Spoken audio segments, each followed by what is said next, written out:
Okay, so good morning, good afternoon, good evening, depending on your part of the world, to everyone who's joining us today for this conference. So this is the 2024 edition of the Human-Animal Interactions Conference in Africa, hosted by Dogalove Human Support Initiative.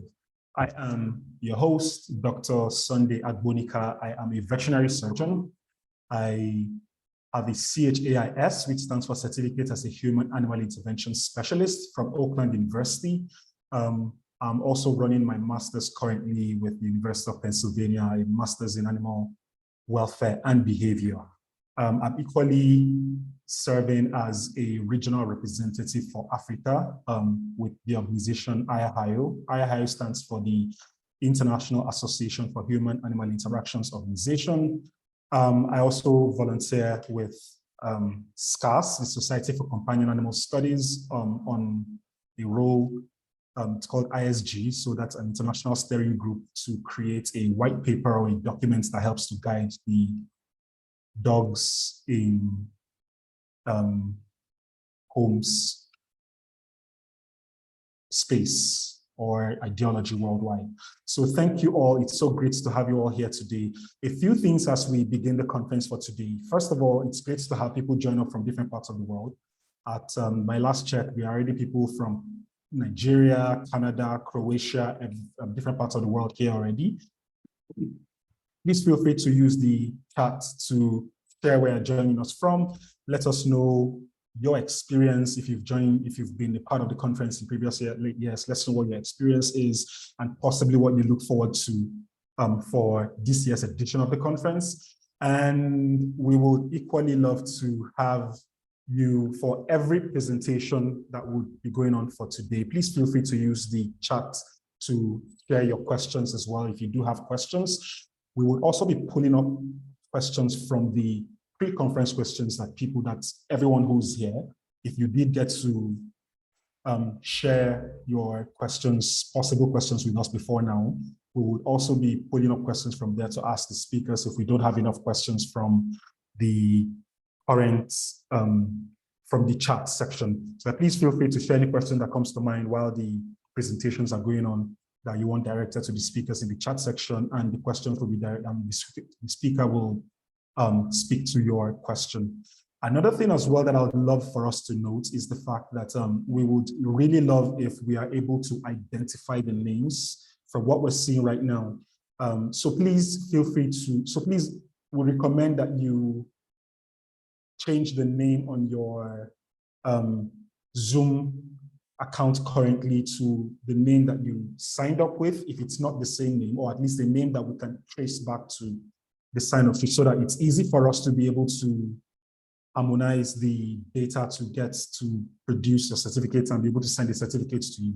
So if, for example, like a typical example, we did have, let's say like in previous editions, someone that was on the call right now and then we just saw iPhone. So with that, we're unable to get the name to be able to make do a certificates.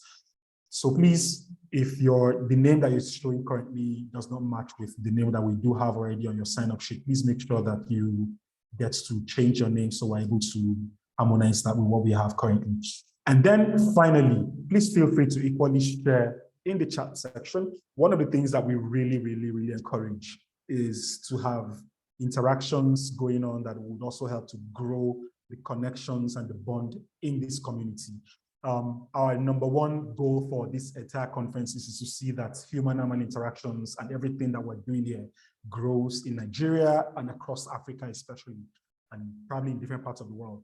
So please feel free to connect, feel free to share what you're doing if you want other people to, or feel free to even share probably if you are looking for people with certain skill sets or ideology or all of that. Just feel free to share all of that in the chat section. Equally, feel free to share in the chat section if you have any events that you do know about that are related to the topic that's happening in other parts of the world.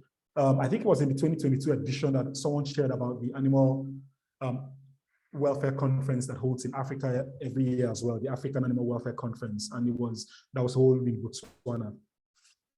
I had never known of the conference before then. And it was from that conference I saw it, and then I was able to check it out, and it was something I loved. And I was able to attend the conference that year, a few months later in Botswana. So please feel free to use the chat section to share and connect, and literally just would love to see the community grow.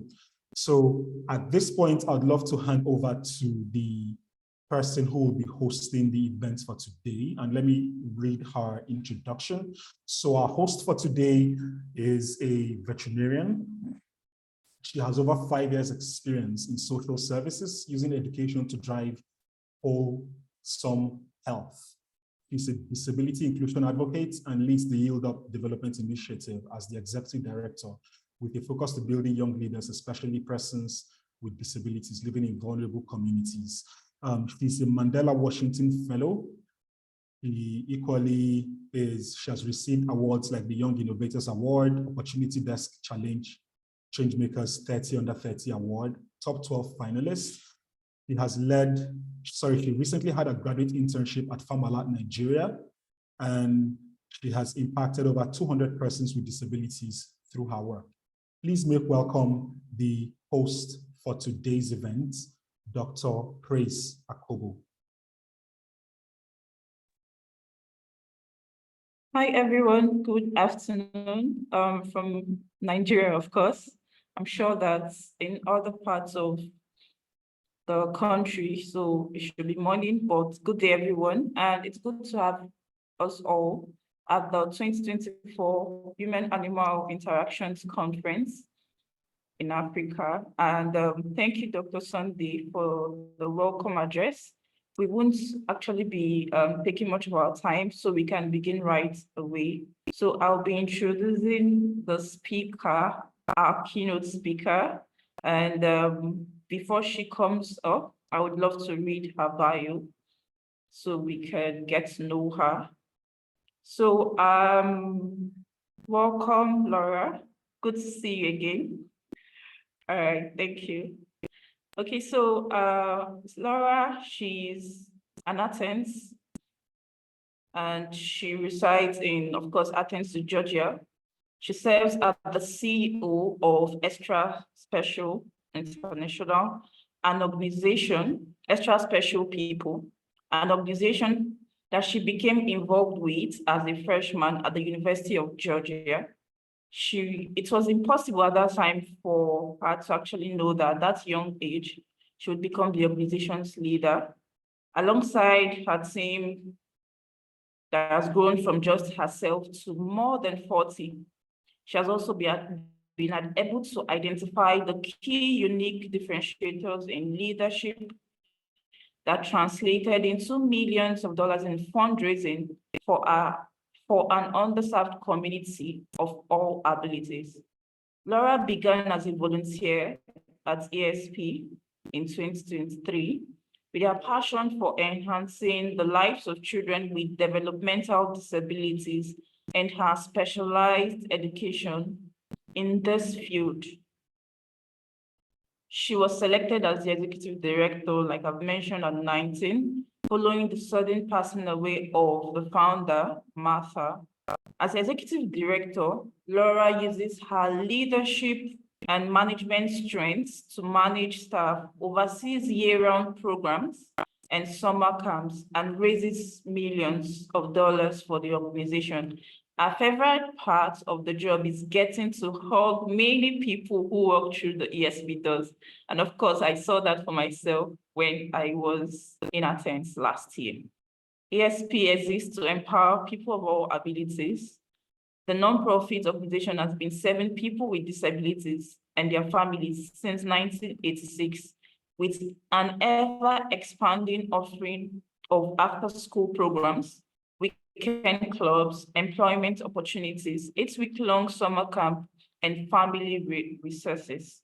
ESP now reaches more than 1,000 people and will continually strive to grow in its capacity to serve the thousands of individuals with disabilities in the region and around the country, providing new, innovative, and accessible experiences for kids and adults of all abilities. in their community to thrive. So through this section, she would want to really inspire us through the work that she has done at ESP, working with people of all abilities over the last 20 years, changing the communities, and as well, seeing how through her section, people will be inspired, and she looks forward to share experiences in hopes that this would also inspire us into the works that we are doing. So let's make welcome Laura as she takes on the section. Thank you. Thank you so much, Praise. And it is great to see her. I did get to see her in Athens, Georgia. Here we say go dogs. So if you're looking for a good acclimate to go ahead and put in the chat, you can say go dogs. We are 2 times national champions here, and so we're very proud of that. And Praise got to see that last year. But it's an honor to be with you this morning. I'm so very thankful. I hope that despite my Southern accent, that you can understand everything that I share with you today. I actually don't have a ton of experience as it relates to animal interactions and the overall conference, but I do have over 20 years of experience working with people of all abilities. And so my hope for our next few minutes together is that I can inspire you, give you a little more hope, maybe help your brain rewire a little bit, give you an idea, or just leave you excited for the rest of the conference to come. So again, thank you all for joining us. Really, really excited to learn from you all as well. And did want to mention that if you, I did do a TED Talk on people of all abilities, bringing in a dandelion concept. So if you want to follow on social media or send me a DM on LinkedIn or Instagram, I'd be happy to send you the link to that TED Talk and have a further conversation with you all. I could talk about the work that we do and the work that you do for hours, but I only have a few minutes with you this morning, so would welcome a further conversation with you. And today I've really kind of labeled this conversation with you all at For the Better. And I'm going to talk a little bit more about For the Better and a little bit more about myself. Praise gave a great introduction, but I did start the work that I do at the age of 18, became the executive director at the age of 19. And over the course of 20 years and thousands of volunteers and thousands of families of all abilities that we serve, I've collected along the way a few tips and tricks and maybe different ways of thinking about individuals of all abilities that I hope to share with you a little bit today. I did get my undergraduate and graduate degree at the University of Georgia. My undergraduate was in special education. My graduate degree was a master's in autism research. And so I saw that a few of you work with individuals on the spectrum. So really excited to see that. But really my biggest and best degree that I've ever gotten has been being a leader of a nonprofit organization over the last 20 years and learning what not to do and thus learning what to do. My story starts with Martha Wiley. She was a woman who had a dream for people with disabilities during the summer. In the US, there is not one continuous program for people with disabilities during the summer. And Martha saw that kids with disabilities were regressing significantly during the summer when they weren't in school with the schedule. And so she started ESP back in 1986 with 8 families. We borrowed a building. I think we were in a jail at one point, borrowing the jail. We were in a private school. And eventually Martha built a building that we now call the ESP Gym. Martha was vivacious and intimidating and a lovely soul who really saw people with disabilities for their abilities.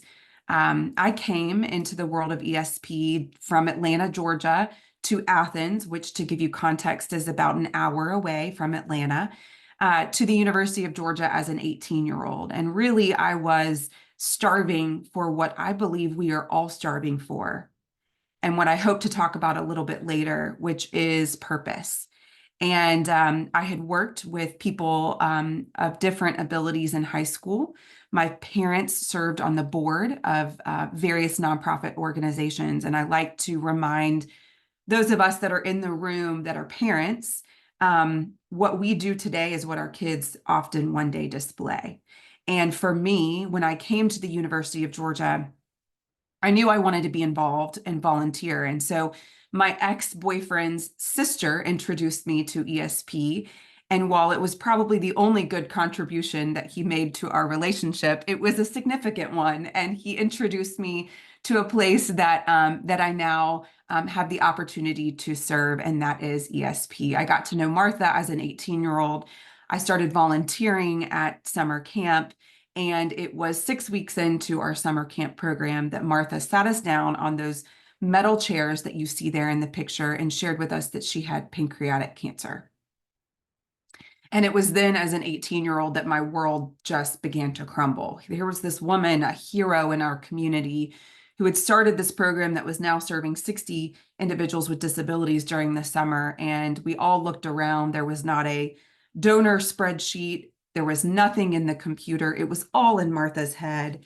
And we looked at each other, 30 college students, and said, what are we going to do? You know, here's this woman who has started this program that we adore. And she looked at us and she said, ESP, you and me. And she really challenged us as young college students to do something for the better, to make a difference, to use what we had, the abilities that we had, to give to this community. She passed away that October. And as a then 19-year-old, I was hired by her husband and her daughter. I was the only choice, by the way, and not the right choice for all of the resume reasons, but I had the heart and the passion to continue the program. And so my sophomore year of college, I took over as the executive director of this organization, continued to get my undergraduate and my graduate degree as we led ESP. I was really captivated by this quote, which is, we can change the world and make it a better place. It is in our hands to make a difference, by Nelson Mandela. And what caught me there is a better place. And you will see throughout my presentation what is within all of us to make things better, whether it's through animal interactions or the way we view and interact and connect with people of all abilities, or whether it's within our own homes. How do we make for a better place in the places that we live, work, and play? So a few years into being the executive director, as I finished my college undergraduate degree and I'm growing the organization, there was something pretty significant that happened in our world, and it was that our wait list was growing. This is the building that Martha and her husband built. It's a 1,200 square foot building. And it was the greatest joy and also the greatest tragedy, because this building prevented us from growing. The wait list grew from 10 to 50 to 100 individuals. And I would regularly have parents of children with autism that would call us and say, oh, I just heard about ESP. Our family has no sense of community. I'm so excited to get my child involved with ESP. And I would say, welcome to the family. I'll put you on the wait list. I can't wait to meet you and your family. And so this happened over and over and over for the course of a few years. And in 2008, I was running camp. I was sitting in a swim team bathing suit. We had just gone to the pool. We had nearly 100 people in the gym. We had campers leaving, coming and going. I was talking to one of our bus drivers and trying to write a paycheck for them. And I got a phone call from a local sheriff, police officer, of a further outside county outside of Athens. And he asked me to sit down. And he said, we have lost one of your participants today. And immediately my mind went to all of the medically fragile individuals that we serve. And we typically have one or two of our participants of the 1,600 that we serve now pass away each year. And so we get to be some of the greatest joys of the people that we serve. And so my mind went to all these medically fragile individuals. And as I sat down, he shared with me that it was not one of our medically fragile individuals. It was this guy here on the left who we affectionately called the Hulk. And we called him the Hulk because while he was nonverbal, had Down syndrome, and maybe a little bit of autism as well, he was a man of very few words, but he would walk through those doors of the ESP building, and he would immediately put his arms up and flex his muscles and growl. And so he got the affectionate name of the Hulk. And the Hulk was had a single mom, and his mom worked at a large manufacturing plant locally. And the Hulk was on the wait list. And as the police officer shared with me the story, he shared that the Hulk had to stay at home while his mom went to work. He didn't have the care that they needed, and the Hulk passed away in a house fire. And it was then that I knew it was the little spark that I knew we had to do something different. Something had to change within our organization. If we had a wait list of 100 people, we had something good and something special, but something that was a necessity for the families that we served. And I often say that the spark of one fire can light another, and it lit something deep inside of my soul that now that we look back to 2008, our organization has tremendously changed, which I'm about to show you. And that is largely back to the Hulk and the recognition that wait list, we had to do something about that wait list. We had to change, we had to professionalize, we had to grow, we had to build a new building. So I'm going to quickly show you this video. You can see through this video our new facility. There is a new facility in Athens. We're in 3 other cities throughout the state of Georgia, and we're growing throughout the United States. And you can see that all through this video. So I'll go ahead and play that. If you don't mind giving me a thumbs up to make sure that the sound works.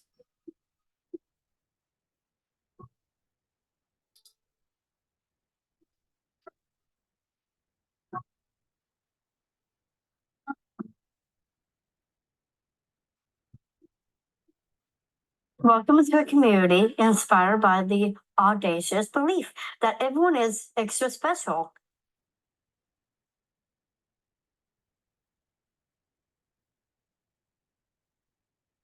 For more than 30 years, ESP has served as the unrelenting champion for people of all abilities.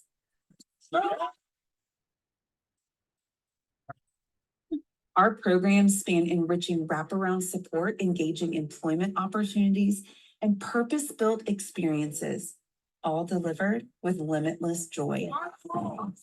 Yes, sir. Every fun-fueled moment sparks remarkable connections between families, friends, volunteers, and a community that embraces the ESP magic. We have a bold vision to transform more communities into inclusive places of unconditional belonging. I'm good. How are you?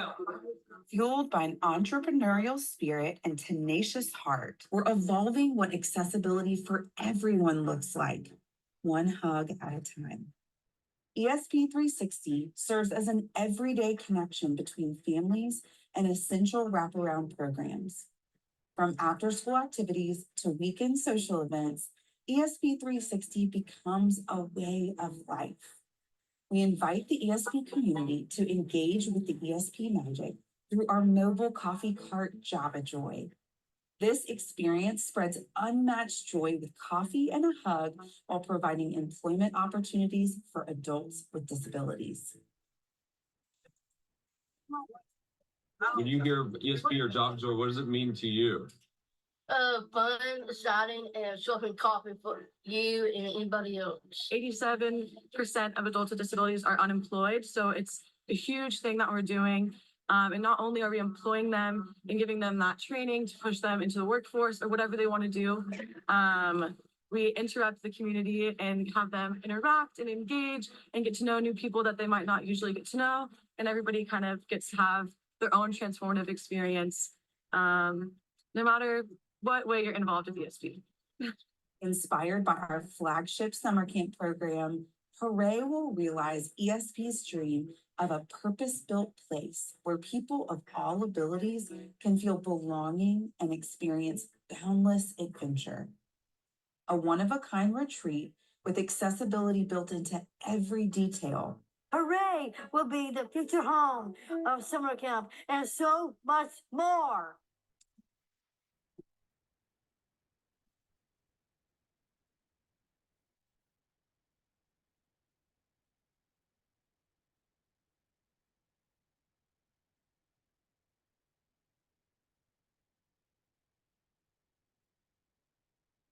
So as I shared, and you're welcome to get on our YouTube page and look at additional videos, but this is our site in Athens now, what went from the building that Martha built to now an expansive site that is serving as the model in our other cities of what inclusivity could look like in a community.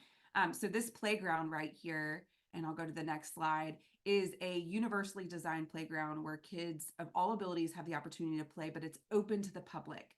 And so what we know is that if young children from ages 0 to 5 are able to interact with people of all abilities, not only will they be inclusive on that playground, but they will build the neural wiring that we know that they need of what inclusivity looks like, and will continue to be inclusive throughout the trajectory of their life. So building that playground as an open public space was really important to our mission as we really model what inclusivity looks like in communities. And you can see that, and we'll talk a little bit more about it. This is the gym that I started in, and we've grown that and built a large building next to it. So again, not all about buildings. It really is about the mission and providing a place where we can fulfill our mission, which is to exist, to create transformative experiences for people with disabilities and their families.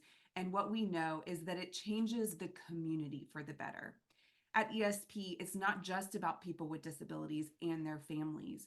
What we know and what we have seen through one community and serving 900 individuals is that when you open it up to the rest of the community, it changes the entire community for the better. And that's what we have begun to do in other cities. We have people tell us all the time that they come to visit Athens, and Athens is just a more welcoming, more inclusive places at restaurants, at grocery stores, because we have planted all of these seeds throughout our community about what inclusivity looks like. And that is how we change communities for the better.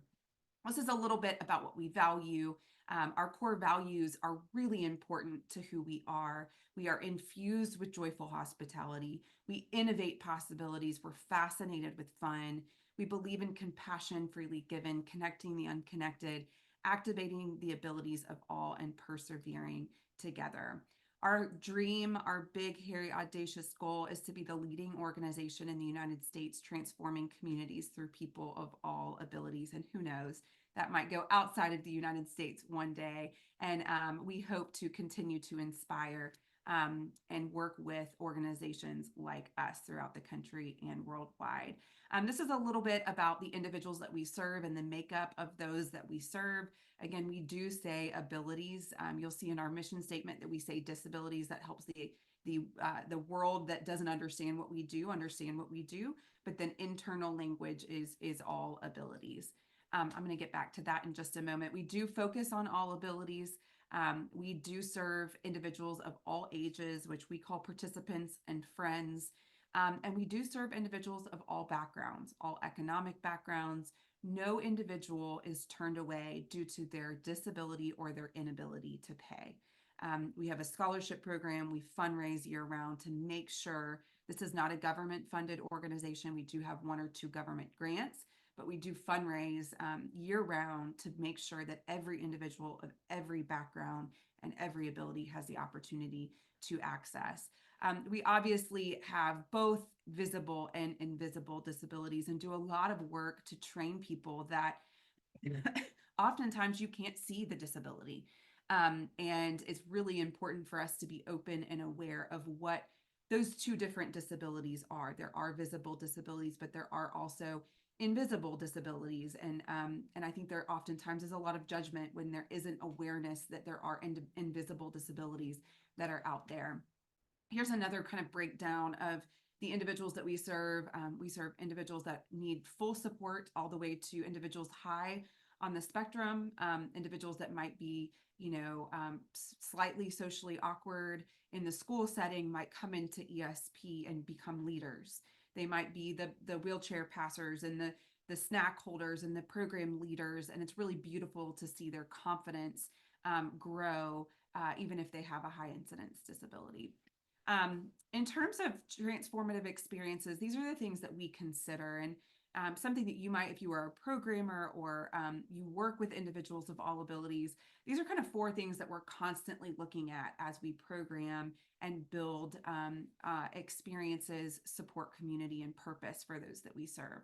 A focus on accessibility, which I'm going to talk about in just a moment. There's a difference between accessibility and universal design, but all of our programs have accessibility in mind first and foremost.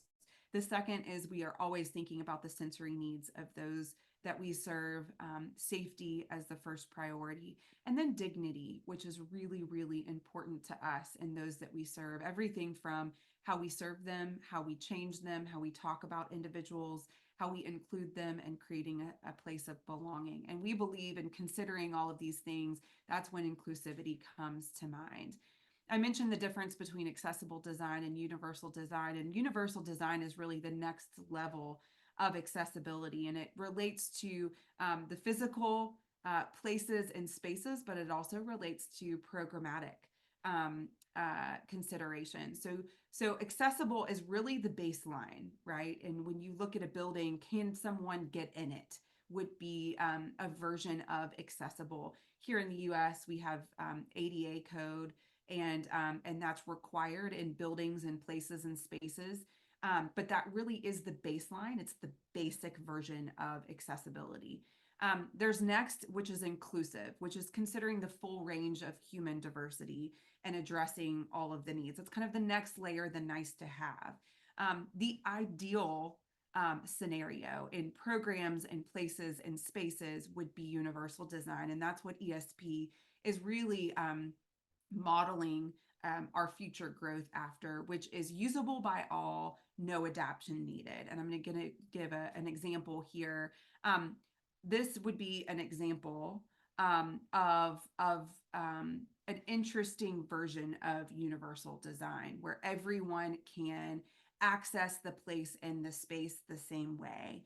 And what our hope is, as we build out the programs and places and spaces, is that there is not just accessibility and there's not just inclusivity, but there is universally the opportunity to access our programs and our places and spaces. This is a future project that we're working on, an overnight camp where individuals who have accessibility needs can sleep on the top bunk one day at summer camp. That was my favorite thing about going to summer camp, was sleeping on the top bunk. And if you have, if you are in a wheelchair or you use walkers, you do not have the opportunity to sleep on the top bunk. And so that's our future dream for universal design, which again means there's not a ramp that goes this way and stairs that go that way. That's accessibility. Universal design means that an individual in a wheelchair and an individual who is walking, they can both access the place and the space and the program in the same way. No lips, no curves, no stairs. There's all equal access to places, spaces, and programs. In terms of the way in which we do things, we really focus on 3 things. Dignity, which is the state or quality of being worthy of respect. We believe that every human of every ability, of every background, deserves that level of dignity. Empathy, which is the next level, is the ability to understand and share the feelings of others. There's a difference between empathy and compassion, and the ability to understand someone's feelings, share in someone's feelings, even if you haven't actually gone through that challenge yourself. So we really believe in that empathy. And the last piece, which I think makes ESP different, is celebration. How are we celebrating the abilities and the strengths of the individuals that we serve? How are we showing an expression of happiness and pride and acknowledgement around the abilities of those that we serve? We focus strongly on people first language. So it is not the Down syndrome boy. It is the boy with Down syndrome. It is one part of the person, not all of the parts. And we're really big on that. Now, there is changes like the autism community. There are a lot of individuals with autism who identify with autistic. I am autistic. And so for us, what we consider is asking the person how they want to be identified. But for the most part, the rule of thumb is that, and deaf individuals as well are inclusive of that. But for the most part, we focus on the person first, the the ability after. And most of the time for me, it would be the disability would come after a few other adjectives. My friend Megan, who's an amazing baker, who's one of our Joyristas at our Java Joy program, who also has Down syndrome. And that is a marker of seeing the ability in the individuals that we serve, and their disability doesn't solely define who they are. We also focus on little things like wheelchair etiquette. You know, how would you feel if you were sitting in a chair and someone came towering over you and started talking to you, and even more if they started talking to you in a childlike voice, and you're an adult. Some of you have a doctorate degree. So we really do things in terms of educating individuals on how to interact with people who are in wheelchairs to get to their level, to talk to them in an age-appropriate way, to consider the person and how you interact.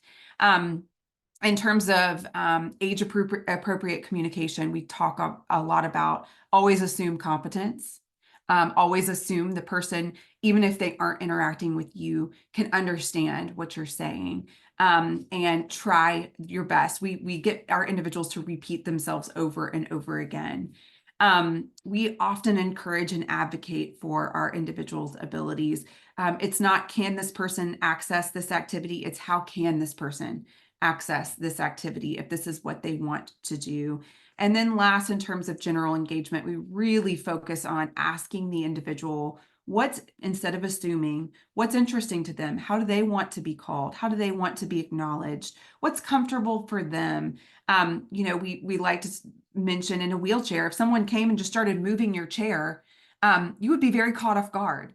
And so talking to individuals and asking them if they want to be moved. So this is just, I'm kind of giving you a general way of how we train our volunteers, how we interact with people of all abilities. And I'm going to show Ansley you, has the biggest heart of anyone. I'm going to show you this next video as we close up here over the next few minutes to really transition us to really understand what's in it for us. If we don't have a disability, what are the benefits of that last part of our mission statement after the comma, changing communities for the better?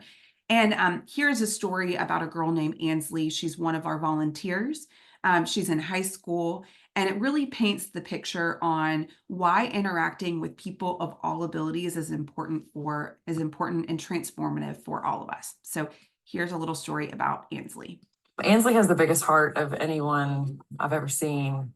She's very compassionate. She's self-motivated. She's driven. She is very kind, and she's also very sensitive. Ansley's always been an old soul, and she wasn't always a follower. She was more of a leader, I felt like, as a kid. It's been amazing to watch her grow over the years through ESP and become herself. I want to be known for just my ability to love unconditionally, despite challenges, despite hardships. I want to be known for the ability to love, and ESP has taught me how to love others.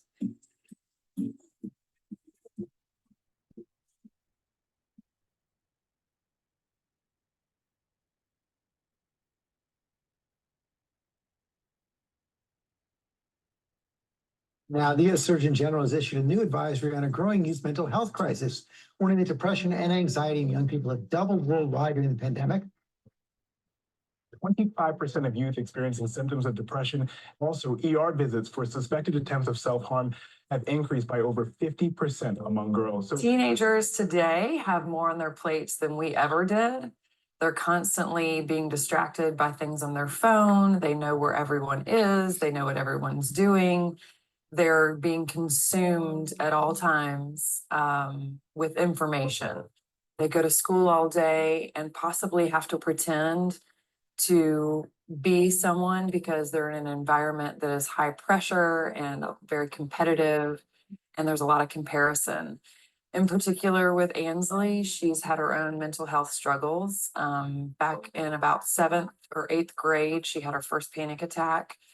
And since then, she's had generalized anxiety and regular panic attacks and intrusive thoughts. And when she gets to the doors at ESP, she checks all of that self-doubt and anxiety and any sort of insecurities and troubles. And she's like, this is who I am.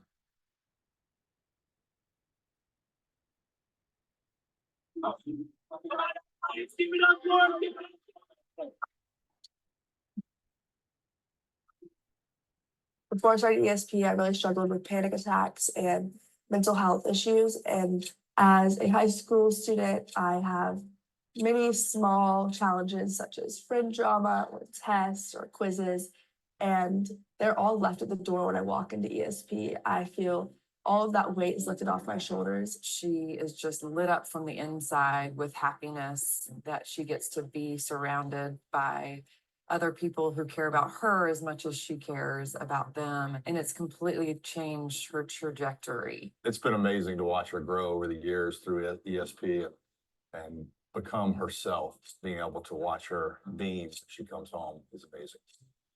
When I first started ESP, I was kind of unsure how to interact with children with disabilities, but over the years, I've definitely built so many relationships with all different kinds of people. Whether you're a participant, a family member, a volunteer, or a staff member, you're celebrated for who you are, and it's taught me that we're all the same. We all have so many similarities, and you're able to build a friendship with anyone. At ESP, they put their phones down and they're focused on being of service to others and getting outside of themselves. It's made her realize that this is what she wants to live out. It is when she is her happiest, and it is when she feels the most purpose and fulfilled is when she's at ESP. I truly think that ESP is one of the most transformative experiences. No matter if I've had a long day of school or if I've had a big test, I know that all of that is put aside when I get to ESP, and it really helps me get a better understanding of my future and who I want to become. I think the experience at ESP has opened her eyes to all the different things that she can do in the future with her career. And she's able to talk to the college kids and find out what they're majoring in. Her experience at ESP is definitely shaping her into the person she is and going to help her. Whatever she decides to do in life, it's going to help her in that direction. I hope to study something along the path of this community. So I definitely want to serve others the way that I was served and really be a light. The time that I spend at ESP is something that I will use throughout my life rather than just a sport that I may play for a season. It has taught me how to love other people and truly be myself. I'm so proud of her. I know that Tyler is too. And just being able to see her blossom in something that she loves at such a young age has been remarkable. And we couldn't be more proud of her, and we owe all of that to ESP.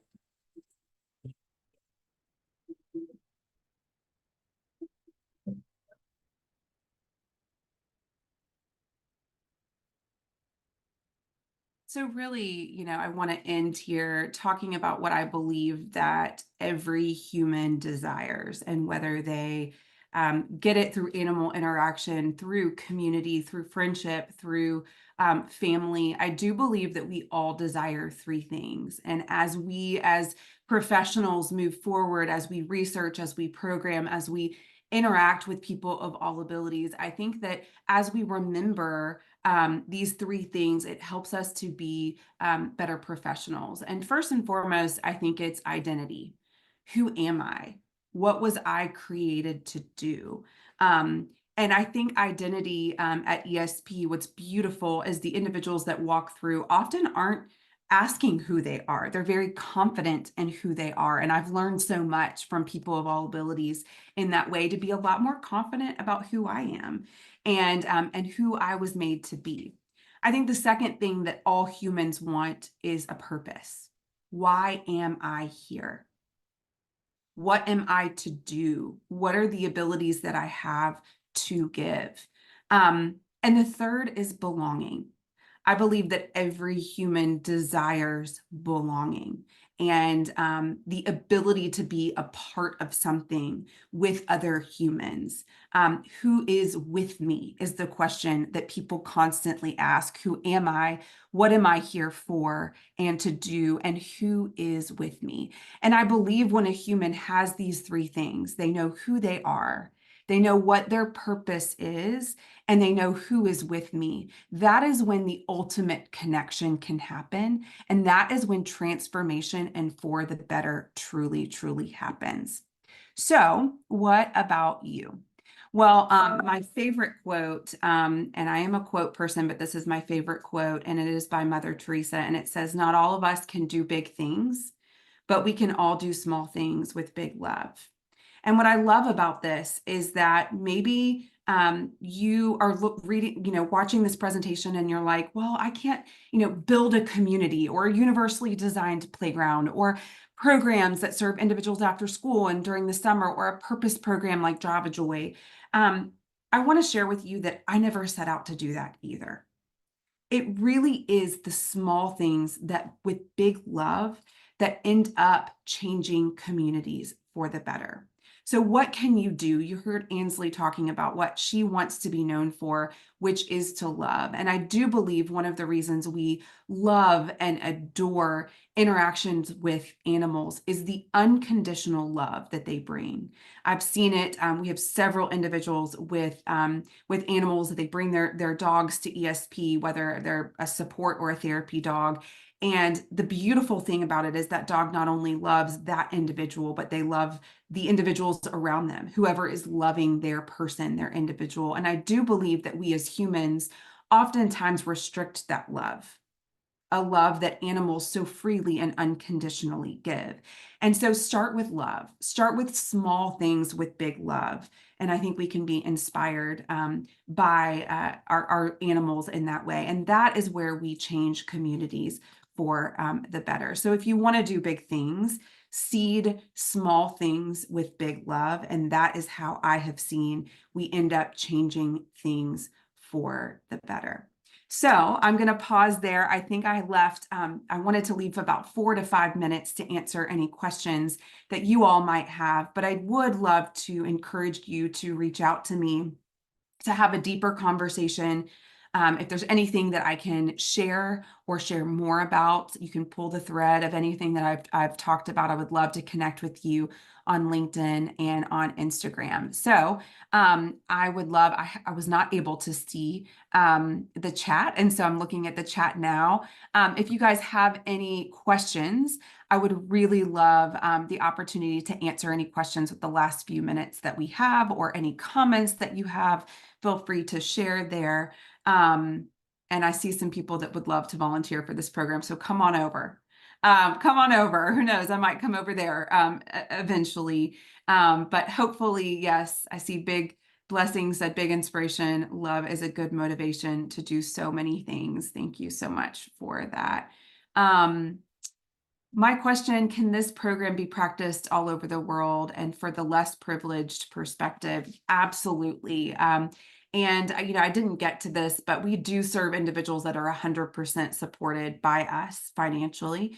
And I do believe no matter where you are, a lot of what we do can be shared. And we are working right now on really boxing up a lot of our trainings and programs that could be shared through video trainers and everything from our music therapy program to how we do sports, and they're very low cost opportunities. I think the key to what we do is we really do involve the community. So for every individual we serve, we have a buddy. And so that 1-to-1 ratio creates this inclusive, Praise saw it, a energy, a beautiful, inclusive community. And so that's the secret sauce with what we do is we build relationships. We pair relationships with people with and without disabilities. So thank you for that question, and I'd be happy to continue that conversation. How does that met? Oh, go ahead. Okay, so thank you so much, Laura. We are still taking the questions, but I just wanted to mention something, because you mentioned the question on the chat box. We also have pre-conference questions. So I will just mention one of the pre-conference questions that is really important to what you talked about, and feel that that's really needful. So the person was trying to find out specifically as relates to autism. So the person wants to know, are there misconceptions as relates to autism, and can autism be cured? Yeah. Oh, that's a big question. I did do a lot of the graduate research in my graduate degree and keep up on the readings. There are a lot of schools of thought on this. ABA, applied behavior analysis is a big practice in the US to begin with early intervention. And what we know about the brain is that it's so malleable between 0 to 5 that if we can get, and this is a big if we can get a diagnosis early on, ages 2 and 3, which is what we're working pretty diligently on at Emory, is to get an early diagnosis so that we can begin to teach a lot of the social practices that individuals with autism often struggle with. It is a lot of therapy time. I don't know that cure is anything that a word that anyone would use, but I think growth and I think providing the opportunity to rewire the brain early on through ABA has been shown to be very successful. So I think eventually we've got to figure out the cause. And I think that after we figure out the cause, we can figure out the cure. But regardless, ESP is here to serve them when they are diagnosed, and we're very happy to do that. All right, thank you so much. Thank you so much, Laura.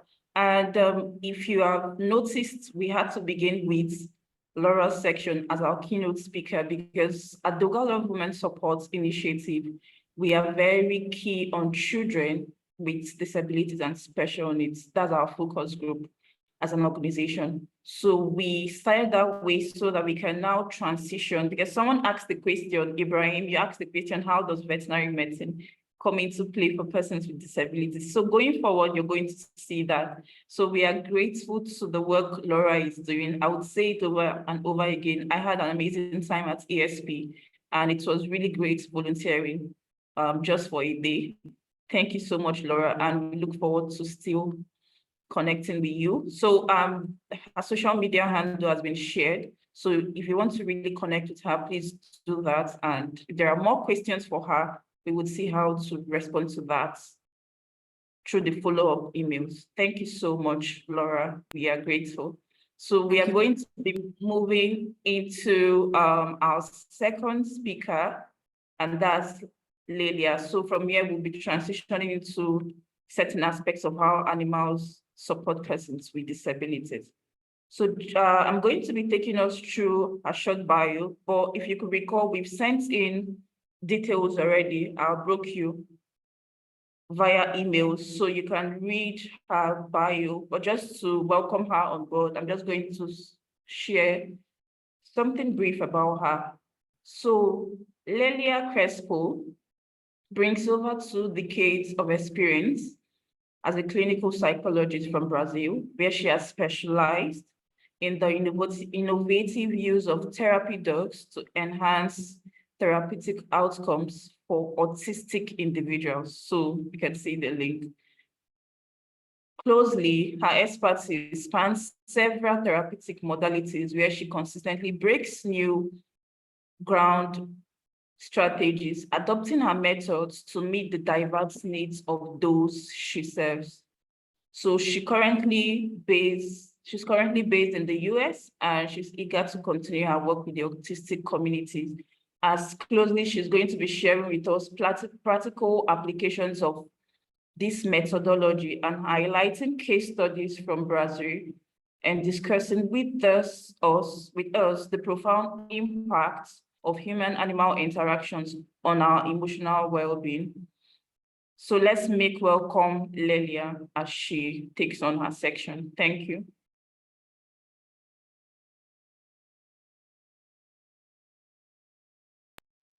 Hello, good morning, good afternoon, everyone. Thank you, Praise. Thank you, Dr. Sunday, to having me here. It's a pleasure to be here today and at the annual Human-Animal Interactions Conference. My name is Lelia Crespo, and I'm honored to have the opportunity to share with you the work that has been both my passion and my purpose for over 2 decades. Although my background is in clinical psychology, where I specialized in working with autistic individuals in Brazil, I have found my true calling in the hands-on, goal-oriented approach of life coaching. These transitions has allowed me to focus more directly achieving tangible outcomes for my clients, while drawing upon my extensive psychological training. Although my journey throughout my journey, I have always sought innovative ways to enhance the therapeutic experience for my clients. This led me to explore the ultimately integrate therapy dogs into my practice. The profound connection between humans and animals has always fascinated me, and I have seen firsthand the incredible impact that therapy dogs can have on emotional well-being and personal development. In my mission to create more effective and accessible therapeutic environments, I develop a unique approach that I call the street as a clinical space methodology. This approach transforms everyday public spaces into dynamic, real-world therapeutic settings, allowing clients, particularly those on this autism spectrum, to develop essential life skills in environments where they needed them most. Today, I'll be sharing with you the journey that led me to create this methodology, the principles behind it, and how therapy dogs play an integral role in this innovative approach. We will explore some real-life examples and case studies that demonstrate the effectiveness of this method, and we will also touch on how it fits within the broader context of animal-assisted therapy.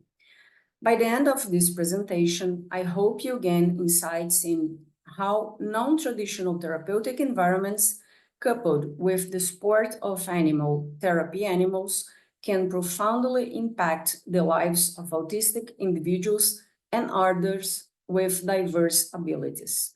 After my talk, I will be happy to answer any questions you may have during the Q&A section. Thank you for being here, and I look forward to sharing more about this exciting work. My journey with autistic revealed a profound truth. Traditional therapeutic settings often impose barriers that can delay progress. I realized early on that better results could be achieved by meeting these children in their own environments, where they feel more comfortable and secure. Initially, I began by visiting them at their homes, immersing myself in their routines, understanding their favorite toys, and engaging in playing within the safety of their familiar surroundings. This approach quickly proved successful, as the bond between us formed more naturally and rapidly. After establishing this trust, we gradually expanded our sessions to include visits to parks, beaches, shopping centers, supermarkets, and other public spaces. Autistic individuals, whether children or adults, often find comfort in the familiarity of their routines and personal spaces. Asking them to leave these safe environments to visit a therapist's offices can introduce unnecessary stress and create a significant barrier to treatment. I recognized that by meeting them where they are most at ease, I could facilitate a quicker, more genuine connection. This understanding became the cornerstone of my street as a clinical space methodology. The essence of this approach is simple. The more comfortable and secure the individual feels, the more quickly they will trust and engage within the therapeutic process.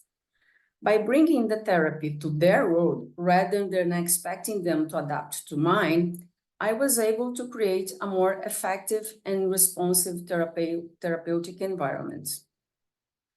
As I continue my work with autistic individuals, I observed that they often respond best to concrete hands-on experiences rather than abstract discussions. Simply sitting down to talk about how tasks should be performed was not an effective approach. Instead, they needed to engage directly in the activities, experiencing them in the real-world settings to truly understand and master them. The fundamental principle behind using public spaces as a therapeutic environments is rooted in this understanding. By taking therapy out of the traditional office and into the real world, clients can actively participate in tasks, practice them in situ, and gradually become more comfortable with the uncertainties and challenges of everyday life. This approach not only helps reduce anxiety, but also addresses cognitive rigidity, allowing them to become more adaptable and resilient in face of changes. In these public spaces, therapy becomes a dynamic, experimental process. Clients learn by doing, navigating social interactions, responding to sensory stimuli, and adapting to new situations in a controlled, supportive manner. This hands-on approach fosters a deeper understanding and greater self-confidence, ultimately leading to more meaningful and lasting progress. Once trust has been established with the autistic individual and their family, we move on to planning our first real-life experience. This step is crucial because for many autistic individuals, predictability and structure are the key components of feeling secure. By planning the experience together, we create a sense of preparedness and control, which helps reduce anxiety and build confidence. One of the core techniques I employ is collaborative planning.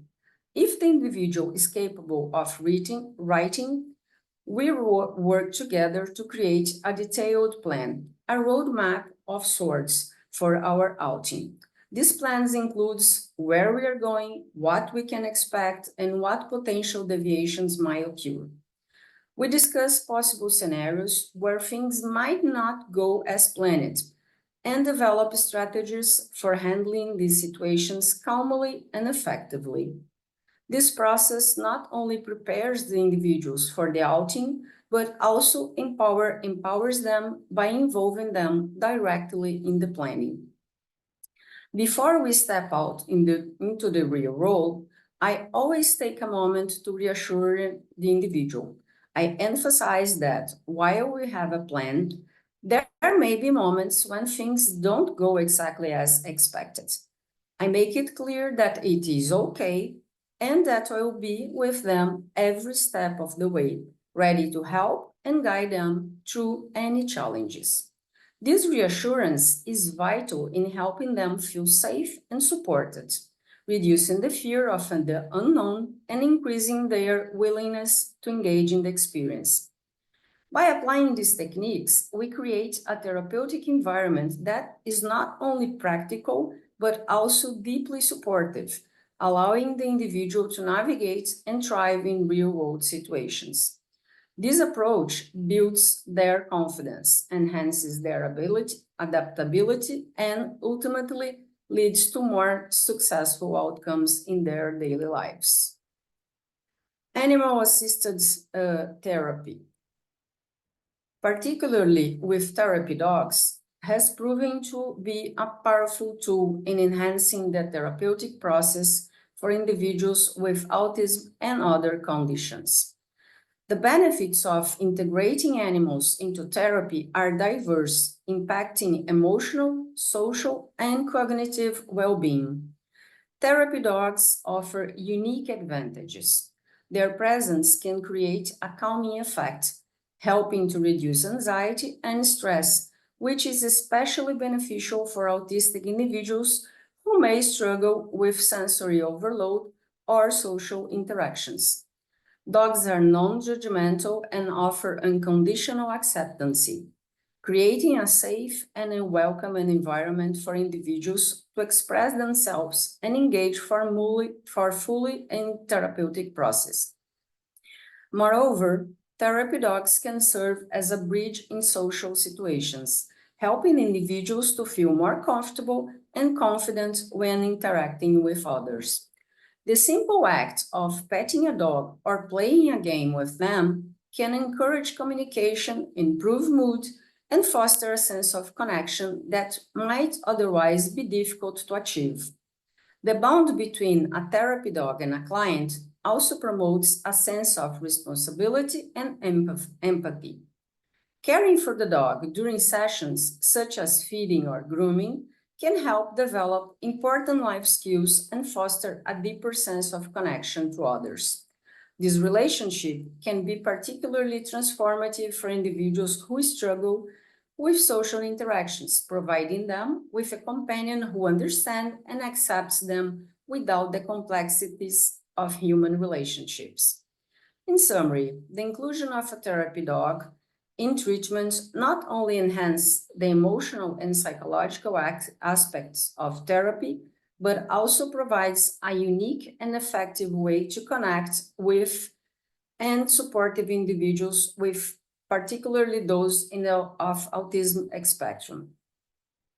This approach, combined with the street as a clinical space methodology, creates a holistic and impactful therapeutic experience that addresses the individual's needs in a comprehensive and compassionate manner.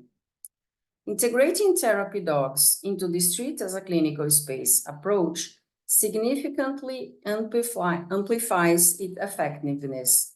The presence of a trained therapy dog can promote a profound sense of security and comfort, making it easier for individuals to step out of their comfort zones and engage with the world around them. This is particularly crucial for autistic individuals who may experience intensified anxiety in unfamiliar and unpredictable environments. In my practice, I have consistently used large, well-trained dogs for this purpose. The size and attitude of these dogs play a critical role in fostering a sense of safety. In environments like Brazil, where violence and street crime can be prevalent, the presence of a large dog not only prevents potential threats, but also provides a tangible sense of protection. This added security is essential for both individual and their family, allowing them to focus on the therapeutic experience without the distraction of safety concerns. Furthermore, the dog role extends beyond physical security. The bond between the therapy dog and the individual also contributes to emotional security, helping the person feel more relaxed and confident as they navigate public spaces. The dog acts as a reliable companion, offering reassurance and calming presence that helps to reduce anxiety and build trust. This dual function, providing both emotional and physical safety, makes therapy dogs an indispensable component of the street as a clinical space approach, enabling individuals to engage more fully and effectively in their therapeutic journey. A successful story from Brazil, João's journey. One particular successful application of the street as a clinical space methodology involved a young boy named João. When I first met João, he was 20 months old and had not yet received an autistic diagnosis. At the time, early diagnoses were less common, and João's mother had been told by doctors that it was too soon to determine anything definitive.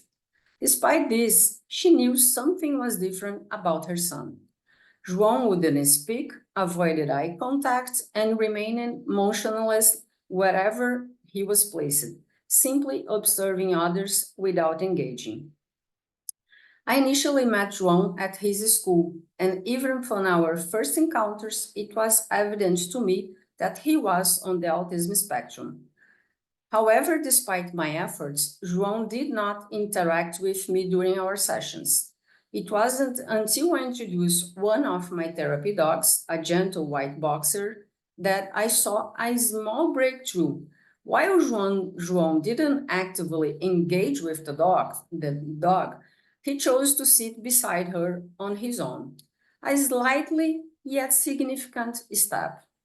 Sometimes in therapy, we must recognize that the bond between the individual and the therapy dog can be more important than the connection with the therapist. This certainly true in João's case. The true turning point came when João met Joy, my dog de Bordeaux. He was instantly captivated by her, and this marked the beginning of his therapeutic journey. Joy became João's best friend, and through her, he began to interact not only with her, but eventually with people as well. As our sessions continued, João and I ventured into various public spaces together, helping him become more comfortable with different environments. I focused on his socialization, and eventually I introduced him to a peer, taking them both to a swimming pool to practice interacting with other children. Over time, João's progress was remarkable.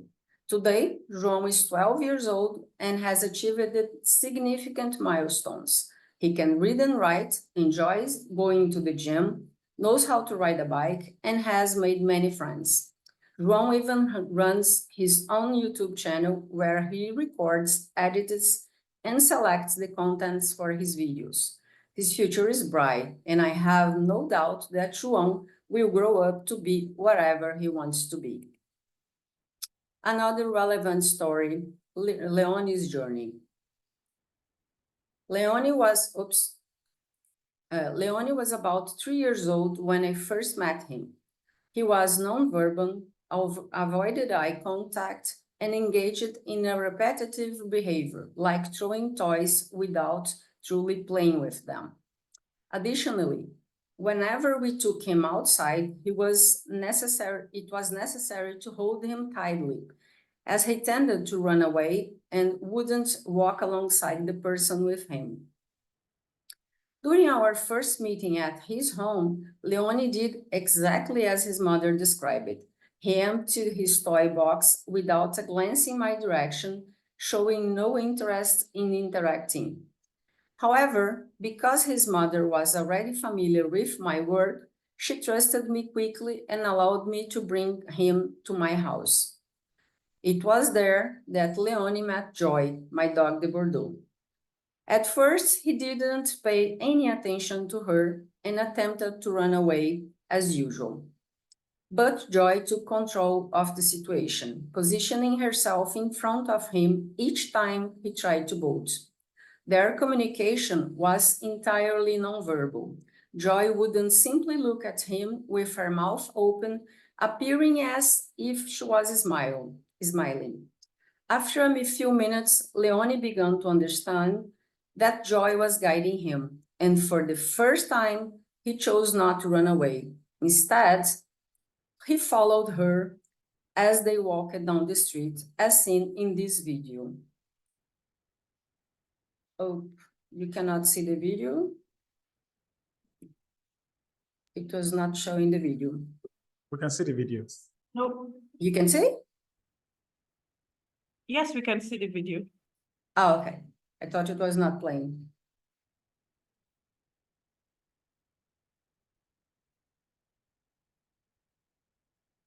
So Leone started making, their bonds deepened over time, and Leone started making eye contact with Joy, as evidenced in this photograph. Joy also taught him how to sit, play, and even clean up. After playtime, Joy would pick up the toys with her mouth and put them back into the box. When I asked Leone to help her, he did so willingly. Once again, Joy played a crucial role in the therapeutic process, achieving outcomes that might have been difficult, if not impossible, without the presence of a trained therapy dog. Lessons learned and how they have shaped my approach. These case studies have reinforced the crucial role of a trained therapy dogs in my work as a psychologist and life coach. Through this experience, I have discovered that therapy dogs often become central figures in the therapeutic process, establishing connections with clients more quickly and effectively than traditional methods alone. The key takeaway is that a therapy dog must be more than just comforting presence. They need to be actively integrated into the therapeutic process. Proper training allows the therapy dogs to engage meaningfully with clients rather than merely being petted or fed. Their intelligence and responsiveness enable them to contribute significantly to therapy, as demonstrated in the cases of João and Leone. These insights have shaped my approach, emphasizing the importance and developing a strong intentional bond between the clients and the therapy dog. These bonds not only facilitate emotional connection, but also improves the overall effectiveness of the therapeutic process. Connection to broader therapeutic approaches. My methodology aligns smoothly with other therapeutic approaches, such as animal-assisted play therapy. By integrating the street as clinical space approach with animal-assisted play therapy, we create a holistic and multidimensional therapeutic environment. This combination enhances the overall therapeutic experience, providing a comprehensive support system that addresses both the emotional and practical needs of autistic individuals.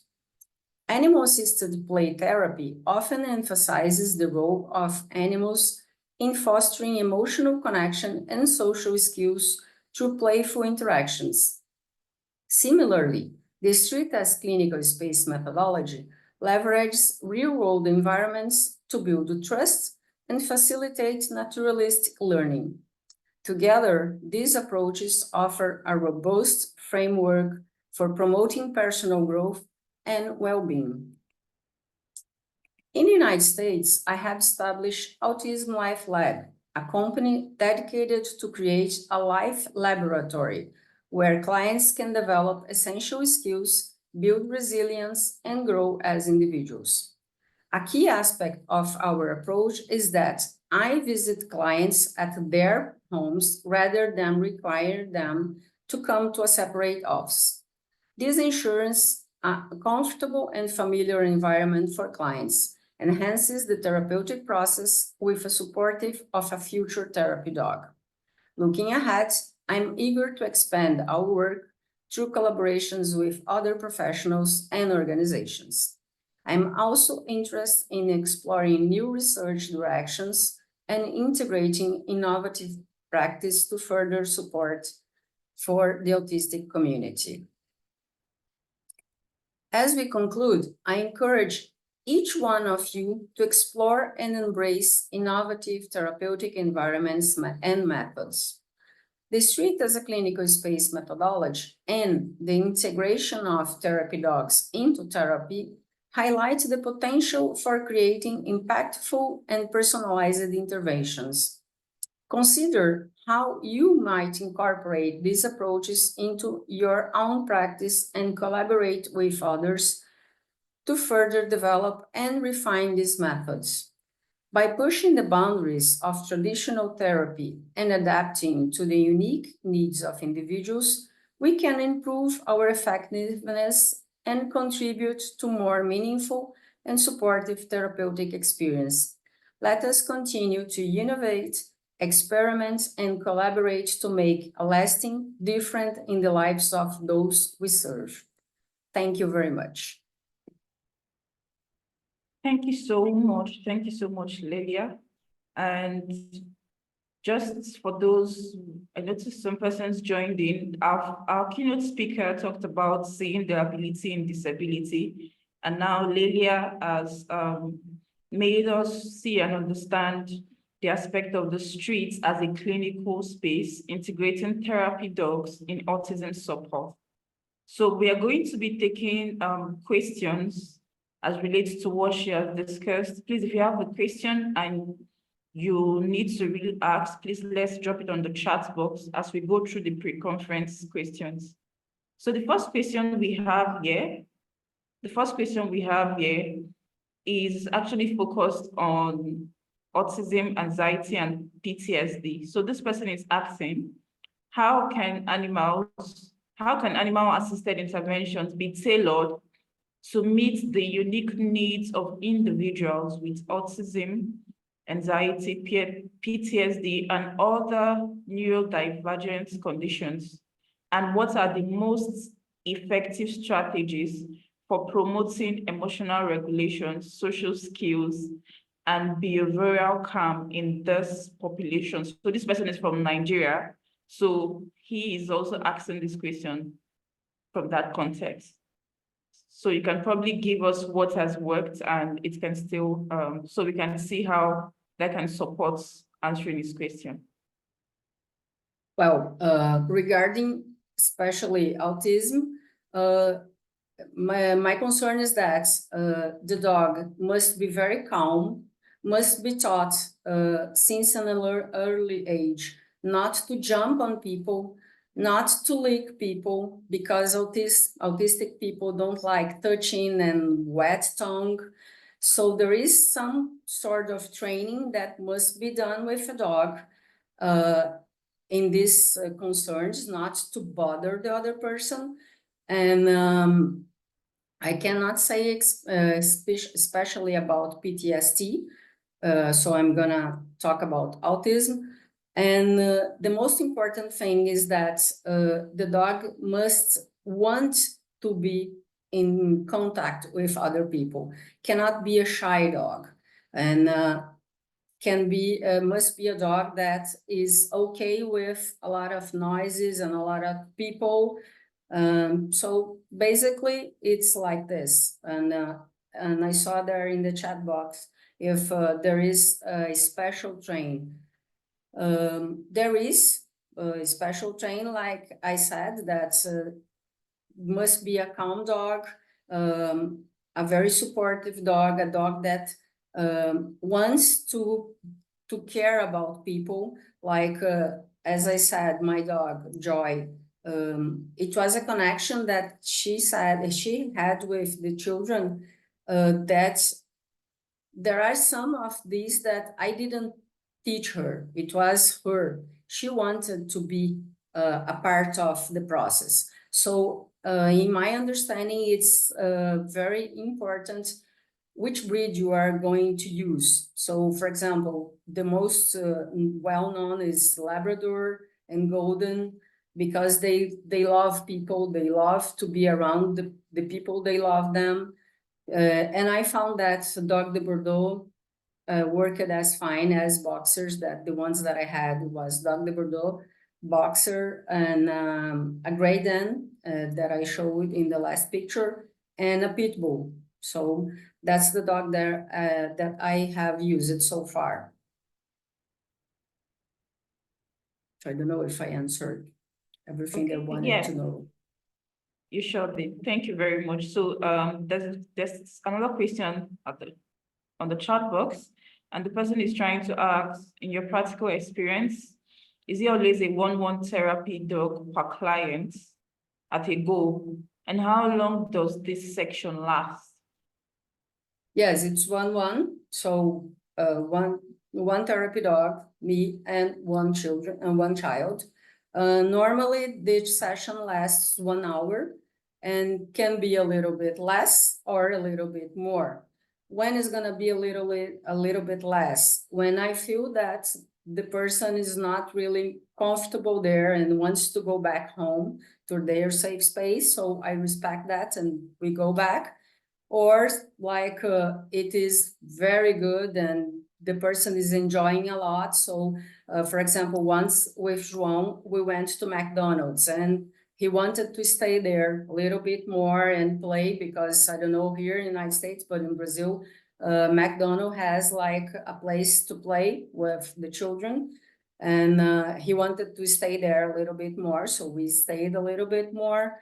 So we always have to be like, if I plan 1 hour session, normally I have 1.5 hours time to move around. So if it's necessary, we can stay a little bit more or go back home earlier if necessary. And I saw there a pit bull as a therapy dog. Yes, pit bulls are very lovable dogs. It is a misconception that pit bull are bad dogs. In fact, I can say that there is no bad dog. There is bad owner. The way you teach your dog is gonna be the way the dog is gonna act. I have already had Pit Bull, Doberman, Fila Brasileiro, Dog de Bordeaux, and I have never had an angry dog and an uncontrolled dog. All my dogs love the children, and I always had no problem with them at all. Okay, thank you so much. So someone is asking, how do you manage autistic people that are allergic? Sorry, I have trying to never get- had a case of allergic person, autistic Okay. person allergic to dogs, but if it is the case, I don't use the dog. I just use myself and then I continue, not all the time that I go out to the street with autistic people, I take the dog. Sometimes I need the dog for the first time, as they are very nervous and anxious of going out. So the dog helps to reduce the anxiety. But sometimes if there is a case of someone is allergic to dog, so I go just myself and the person without the dog. Okay, so one of the first questions we had was, do you see, someone is asking, do you see clients having their own support dogs in later stages of therapy as an approach? Did you get the Sorry? question? Yeah, do you see clients having their own support dogs in later stage of therapy as an approach? Support dogs works very well. And I remember a question that I received earlier, that if it's possible to have support or therapy dogs with people going to school and university and as guide dogs for a blind person. Yes, it can be used, and the dog give this sense of you are not alone out there. There is someone, in case of dog, to be with you. And it helps to reduce anxiety and stress and helps to communicate, because I don't know if you have a dog, but I can't go out with a dog and nobody talks to me. Every time oh, a beautiful dog, can I pet it? So it starts a conversation. It helps a lot. So the dog is gonna help in every step of the way, not just with autistic people, but when we're talking about depression, anxiety, PTSD, or anyway, the dog are gonna help. Okay, all right, thank you. So another person is asking, does the purity of the dog matter, especially when it comes to mixed breeds in the canine breeding industry? It's not really a matter of mixed breeds. I don't think that there is a bad breed. The most important is the emotional of the dog. If the dog likes to be around people, if the dog is friendly, if the dog is not an aggressive dog toward dogs or people or bicycles, because you have to have the idea that you are going out with this dog. So doesn't matter the breed, but I cannot be with on the street with a dog and a child, for example, and there is someone riding a bicycle and the dog wants to chase the bicycle. So this is not acceptable. And it's not the concern of the breed, it's the dog per se and how you're gonna teach the dog. So for me, I don't think there is one specific breed that or cannot be used mixed breed. Can be, in my my knowledge, and as I have already have many dogs, it's not a big concern of the breed or mixed breeds. It's just how you're gonna teach this dog. Okay, so we're just going to take one more question, and I'm going to read it in a 2-in-1 format. Someone had asked earlier on, you've talked about autism, but have you had to deal with persons with physical disabilities? And so what was your experience as relates to that? And what causes contacts with dogs to be helpful for people with mental illness? I have, but not with dogs. I have done this job with horses for 10 years. Before using dogs, I used horses.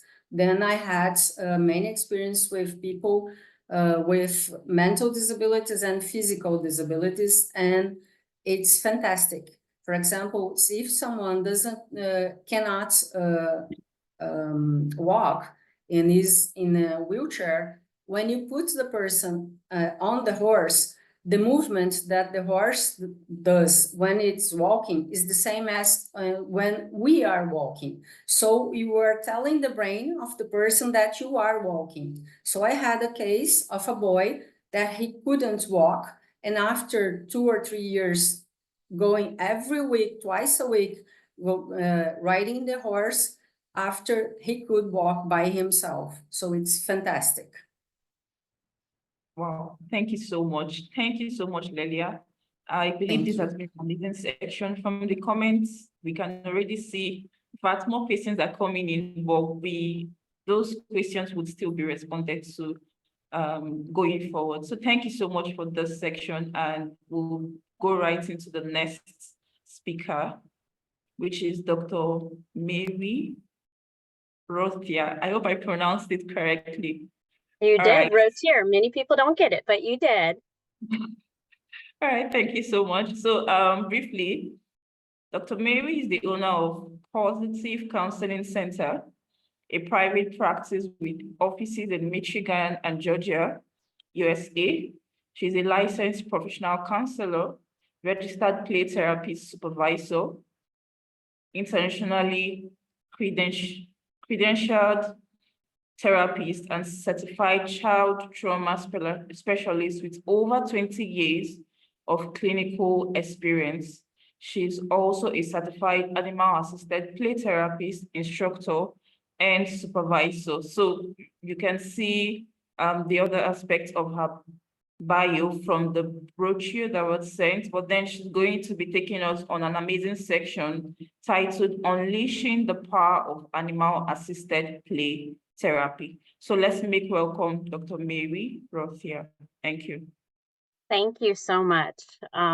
Super excited to be here. And I feel like, as I've just listened to the other two presentations, that they're just really flowing very well so that you can really see the progression. So I'm going to spend time talking specifically about animal-assisted play therapy and partnering with our animals. So that's one of the things that we spend a lot of time talking about, is partnering with animals, a lot of animal welfare and animal agency. So I'm hoping to be able to share with you a little bit about that. So as we get started, a couple of things. You're going to see some videos and photos of clients. So of course I ask that that information where I have been granted permission to utilize those photos and videos. I just ask that nobody takes any photos of that or shares any of the information, just to protect the clients that I work with. A little bit about me. You heard a little bit about my bio, but a couple of things that you may not know. I'm a certified professional dog trainer. I'm also a Canine Good Citizen evaluator for the American Kennel Club, and I also evaluate therapy dogs through a couple of organizations, West Michigan Therapy Dogs and Therapy Dogs, Inc. And then, of course, I teach and supervise in the field of animal-assisted play therapy. I also supervise and teach in the world of play therapy in general. I also breed Shetland sheepdogs, so that is the breed of choice for me. Although this work can be done by any breed, there isn't a breed that I would say would be disallowed.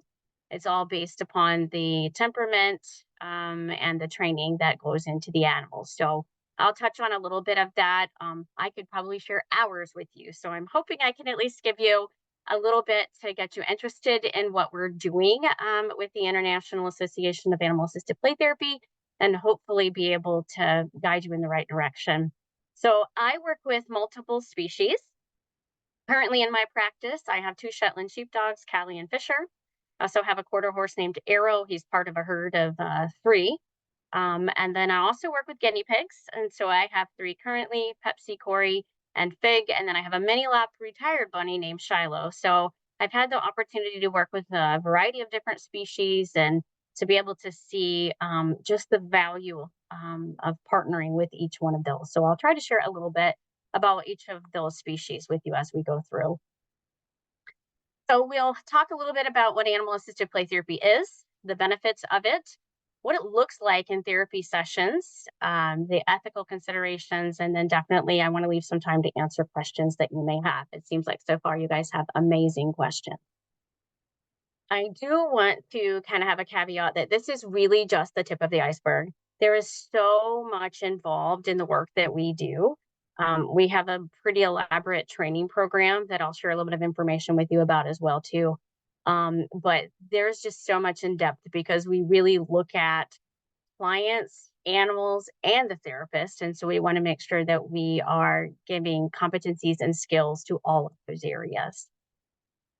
So animal-assisted play therapy, I personally have been involved with AAPT for over 20 years. Dr. Van Fleet is a very dear friend and mentor of mine. And she and I together taught the very first level 1 AAPT training in the early, I believe, 2000s. It's been a while. And then later, she partnered with Tracy Faye Thompson, who is from the UK and an incredible horse component or horse person in our program. And they wrote this amazing book called Animal Assisted Play Therapy. It was the winner of the 2018 Maxwell Award, and it was the best book on human-animal bond because that's really what we focus on. And so the book really talks about relationships, which is the cornerstone of our program. And then it talks about, how do we incorporate this modality into some of our therapeutic work? How do we make sure that we are being responsible for animal welfare and looking after the care of the animals that we're working with? So it is an incredible text that really goes heavily in depth into some of the information that I'll share with you today. So what is animal-assisted play therapy? AAPT defines it as the integrated involvement of animals in the context of play therapy, in which appropriately trained therapists and animals engage with clients primarily through systematic playful interventions with the goal of improving a client's developmental and psychosocial health, while simultaneously ensuring the animal's well-being and voluntary engagement. That is a huge part of what we do, is that the animals are voluntarily there. So you don't see our animals typically on leashes or harnesses or any equipment because we really want them to make the choice to be a part of the therapeutic interaction. So play and playfulness are all essential ingredients of the interactions of the relationship. So it really combines a variety of fields, including play therapy, ethology, animal behavior, counseling fields, and it's applicable for all ages. We work with individuals, families, and groups, a wide range of mental health, allied health, and educational goals. And then we work with a variety of different species. So I just mentioned a few of the species I work with, but we do have people that are working with goats, chickens. So, we have really been able to harness a variety of species, which is very unique to our program. We operate on some very, very important principles. So we really want to look at respect, and that is respect of the animal, respect of the therapeutic relationship, respect of the client. Safety is paramount. So we do a lot when it comes to looking at the training that goes into working with our animals, creating the safe environment, and that is for all parties involved. Of course, enjoyment and choices. So the sessions must be enjoyable for the animals as well as the clients. And so the participation is voluntary for everyone. We always make sure that animals have an exit route available if they no longer want to participate. So it's extremely important that we make sure that AAPT is about relationships and not just control. So healthy, humane relationships feature that reciprocity and mutual benefit. That's really what the stuff that therapy is made of, is that mutual level of respect and unconditional positive regard. So we really want to make sure that we're bringing that into the therapeutic relationship with animals as well. We do animal-friendly training, and so all of our training is only positive-based. That's a really keystone and important part of what we do. We look at animal agency and empowerment because that becomes very important. We want to make sure that we are recognizing the animal for who they are and not who we want them to be. It's very process oriented, and it's really based upon a lot of different theories and empirically supported practices in lifespan development, clinical intervention, play therapy, education, ethics, and welfare. So really, these are the things that are extremely important to make sure that as we are looking at animal therapist teams, that we are taking all of these things into consideration. Some of the demonstrated competencies are the things that we are looking for as part of our training program. We have a whole certification program where individuals can be certified and their animals can be approved for the work that we do. But the competencies that we teach as part of our training program and that we look at in terms of assessments and things along those lines are that we really want to make sure that our client or our therapists understand ethology, behavior, and development. So we have courses set up for canine communication. I just finished a guinea pig communication and training course. There's one for working with felines and cats. There's one for horses. So we want to make sure that our therapists clearly understand the communication of the animal. Otherwise, how do we know if they are willing to be a part of the session? And we also want to make sure that we have a clear understanding of stress signals and calming signals, because that then contributes to our ability to keep the session safe and therapeutic. So we also want to make sure that we're using all positive training methods. We teach something called split attention, which allows us to focus on the client and the animal in the session at the same time. And we also just want to have awareness of the natural environment and the awareness of the animal themselves. We also look at the animal-related competencies, selecting animals, and making sure that we are picking animals that are going to work not only with the environment in which we're working in, but also that fit well into our home environment.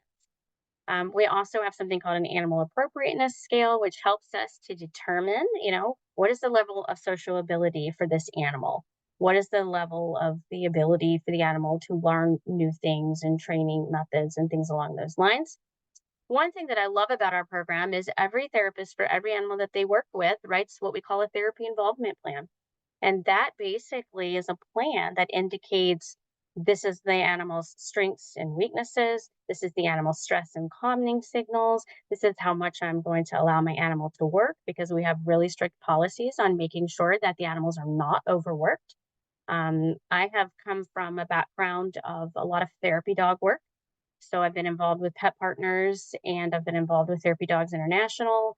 And so, hospital visitations and things like that.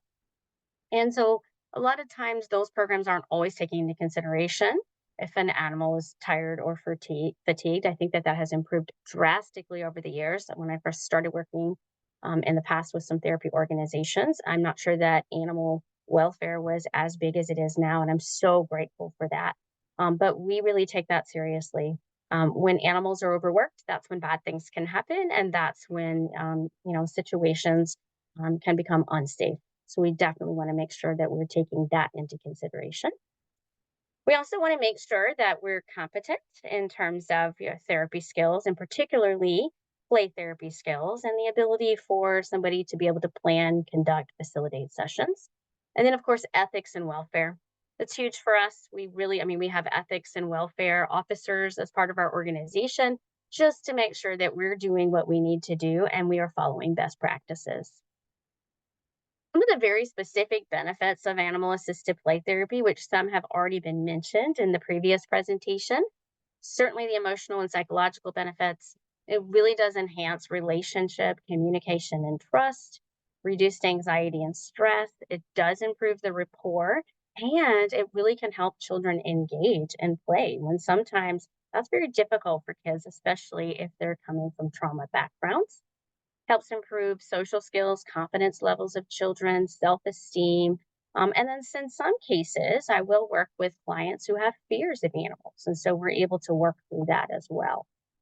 Other benefits, there's a nurturing component to it, cooperation, problem-solving abilities. It really helps with boundaries. The guinea pigs are amazing with that, because guinea pigs are animals that are used to being preyed upon. And so fast movements, quick, rapid placement of hands, or not, patting them in appropriate areas, they just immediately retreat. And so there's a logical consequence immediately about not respecting their boundaries. It can help decrease anxiety and help children to better organize their behavior, promotes healthy attachment relationships, and it can aid in processing traumatic experiences. Back in 2008, I believe, I completed my doctoral work, and I did my dissertation on the use of animal-assisted play therapy with clients with anxiety disorders, young children, predominantly PTSD. And through that was some really amazing findings. Children, we did an ABA design, so kids were present. The animal was present every other session. It was a dog that I was working with. But the children's behavior was by far more organized when the animal was present. They used more positive self-statements when the animal was present, less play disruptions, which are indications of psychological kind of breakup in behavior. The other thing that was very interesting was that clients were more willing to tell their trauma stories when the animal was present. I had one child that said, "Man, I really wanted to tell Raz," which was my therapy dog at the time, "the rest of what happened, but he's not here today. I guess I'll have to wait until next time." So that was pretty significant. That allowed us to recognize that they felt safe when the animal was present. Goal areas for AAPT, again, it can really be used to treat a variety of different things. But we really look at self-efficacy, self-regulation, empathy, attachment, and then, of course, problem resolution for a variety of different things, including ADHD, autism, ODD, grief, trauma.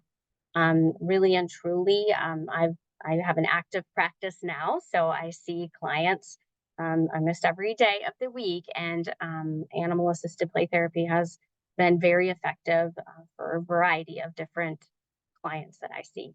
And that includes not only children, but adults as well as adolescents.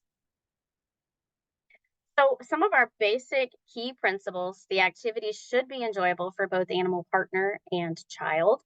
We don't talk about using animals, we talk about partnering with animals. That's a very distinct difference in our program. We also want to make sure that mutual respect exists for everybody, that unconditional positive regard exists for the animal partner as well as the child. Really, an individual should have sound skills in play therapy before introducing an animal. And then all of the animal therapist teams have undergone positive handler training and have a clear understanding of the communication of the species they are partnering with. That is very important and key. Well, how well can you understand what I'm trying to say to you is the important part of it. So when we look at training for the play therapy partner, a lot of it, depending on when you get your animal, but for me, I start with puppies, and so puppy socialization is key. When I'm breeding puppies, I only breed about once a year, but I like to breed with the hopeful intent that the animals I breed will go into play therapy homes. So far, that has been the case, and all of the dogs that I have bred have been in wonderful play therapy homes.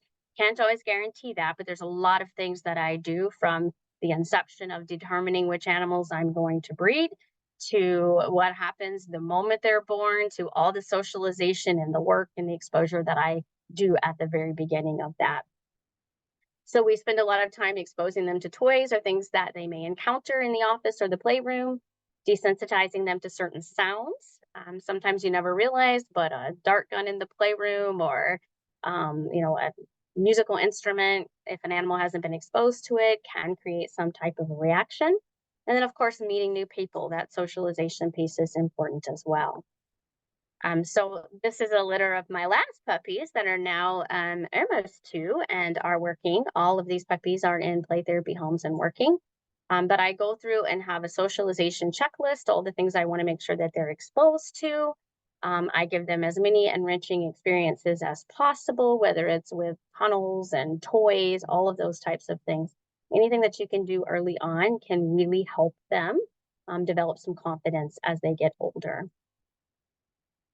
There's the mama and her, a couple of her babies there. So enrichment when they're young. I just built this box just to give them different toys and opportunities to be able to experience different things as they are growing up. This is some exposure in the playroom. And so you can see a couple of different, believe it or not, these are different puppies. They look the same, but just some exposure to different things that they may see. I also work in a school system, and so I'm a school counselor in the school. So we have the opportunity to bring the litter of puppies to the school. That was, of course, once they were about 8 weeks old and it had at least their initial set of shots. And so we were able to do a whole lot of socialization quite happily with a lot of the kids in the school. I believe that that really helps them to build some confidence too. Then again, more opportunities to just get them exposed to different things that they may encounter. I'm an internationally credentialed sand tray therapist, so sand tray is huge, and I love combining animal-assisted therapy and sand tray together. Seen some really awesome results with the combination of those two.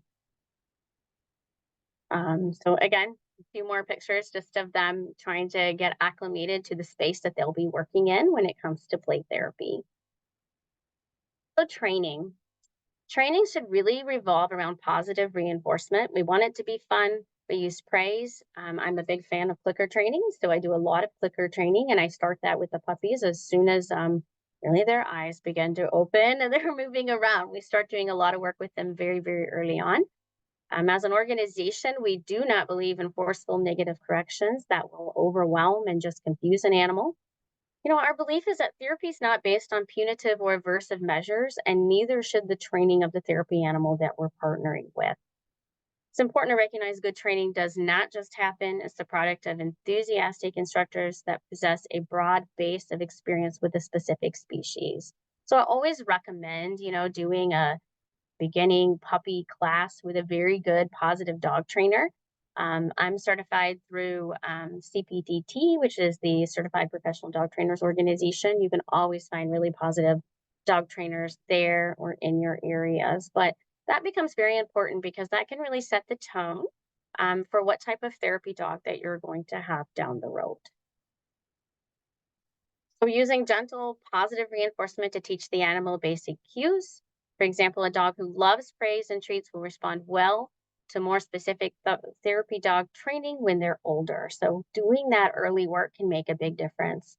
All play therapy dogs obviously need to be housebroken, have some good manners, and have basic training skills. But it also helps if the dog can learn to respond to these cues from a third party as well. It's also important to teach your animal that it's okay for strangers to approach you and talk to you and to socialize your animal. I can't speak to that enough. Socialization is really important for them. So what do we do in sessions? A lot of it really depends on the therapist. We can be very directive, which means that we come up with an activity that involves or incorporates the animal and the client based on what the client's needs are. We can also do what we call non-directed play therapy sessions, where the child leads the way and the animal becomes part of that session. So children can, often things that they can do is they can help in training the animal in basic agility. We could do trick training. We could have obedience training. I've done all of the above. We can use interventions such as animal images or pictures, stories, metaphors, with the animals. I've often, I had one of my therapy dogs was a rescue. And so his story of adoption often was relevant to some of the clients that I had that were adopted as well. So sometimes we can relate in that way. Children can help in grooming and caring for the animal, learning appropriate ways to do that and cues from the animal. They can communicate their experiences and feelings to the animal by sharing stories, creating sand trays, drawing pictures for, with, or about the animal. A dog can be part of a child's play session by the child giving them a role. I've had my dog be the ambulance dog that drives the people to the ambulance when they're hurt. They've been, the Super Callie. My dog's name is Callie, and Super Callie comes to the rescue. So really, it's, you're allowing the child to use their own imagination and resources to be able to provide in play therapy what we believe is that play is a child's language and toys are their words. And so they're able to communicate to us what's happening and what's going on and their level. So we don't ask them to come up to our level. I think that was mentioned in the last presentation as well, we come down to their level, and play is an amazing way to do that. So obstacle courses, hide and seek, a variety of other activities. We have a whole manual of different activities, working on a second one now, of ways that we can partner with our animals in these sessions. So here's just a couple of examples of some clients interacting with some of the therapy animals. Fetch is real popular.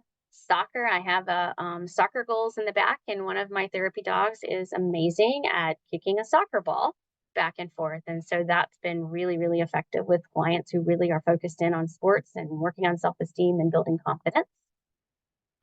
These are my guinea pigs. So there is Pepsi, Fig, and Corey is our newest. And so a lot of our clients love to do a lot of caretaking of our animals, making sure that they have water, making sure that they have food. We grow our own lettuce in the back, and so they are part of also being able to plant the seeds and water the plants, and kind of see how then they're able to fully provide the resources that the animals need. Here's an example of Callie in the playroom with a child. In this situation, Callie was this child's mom and he was a dog. And so he has an adoption story. So he had Callie provide a lot of the support, the nurturance. She's looking over after him while he's sleeping. And the little stuffed dog was his sibling.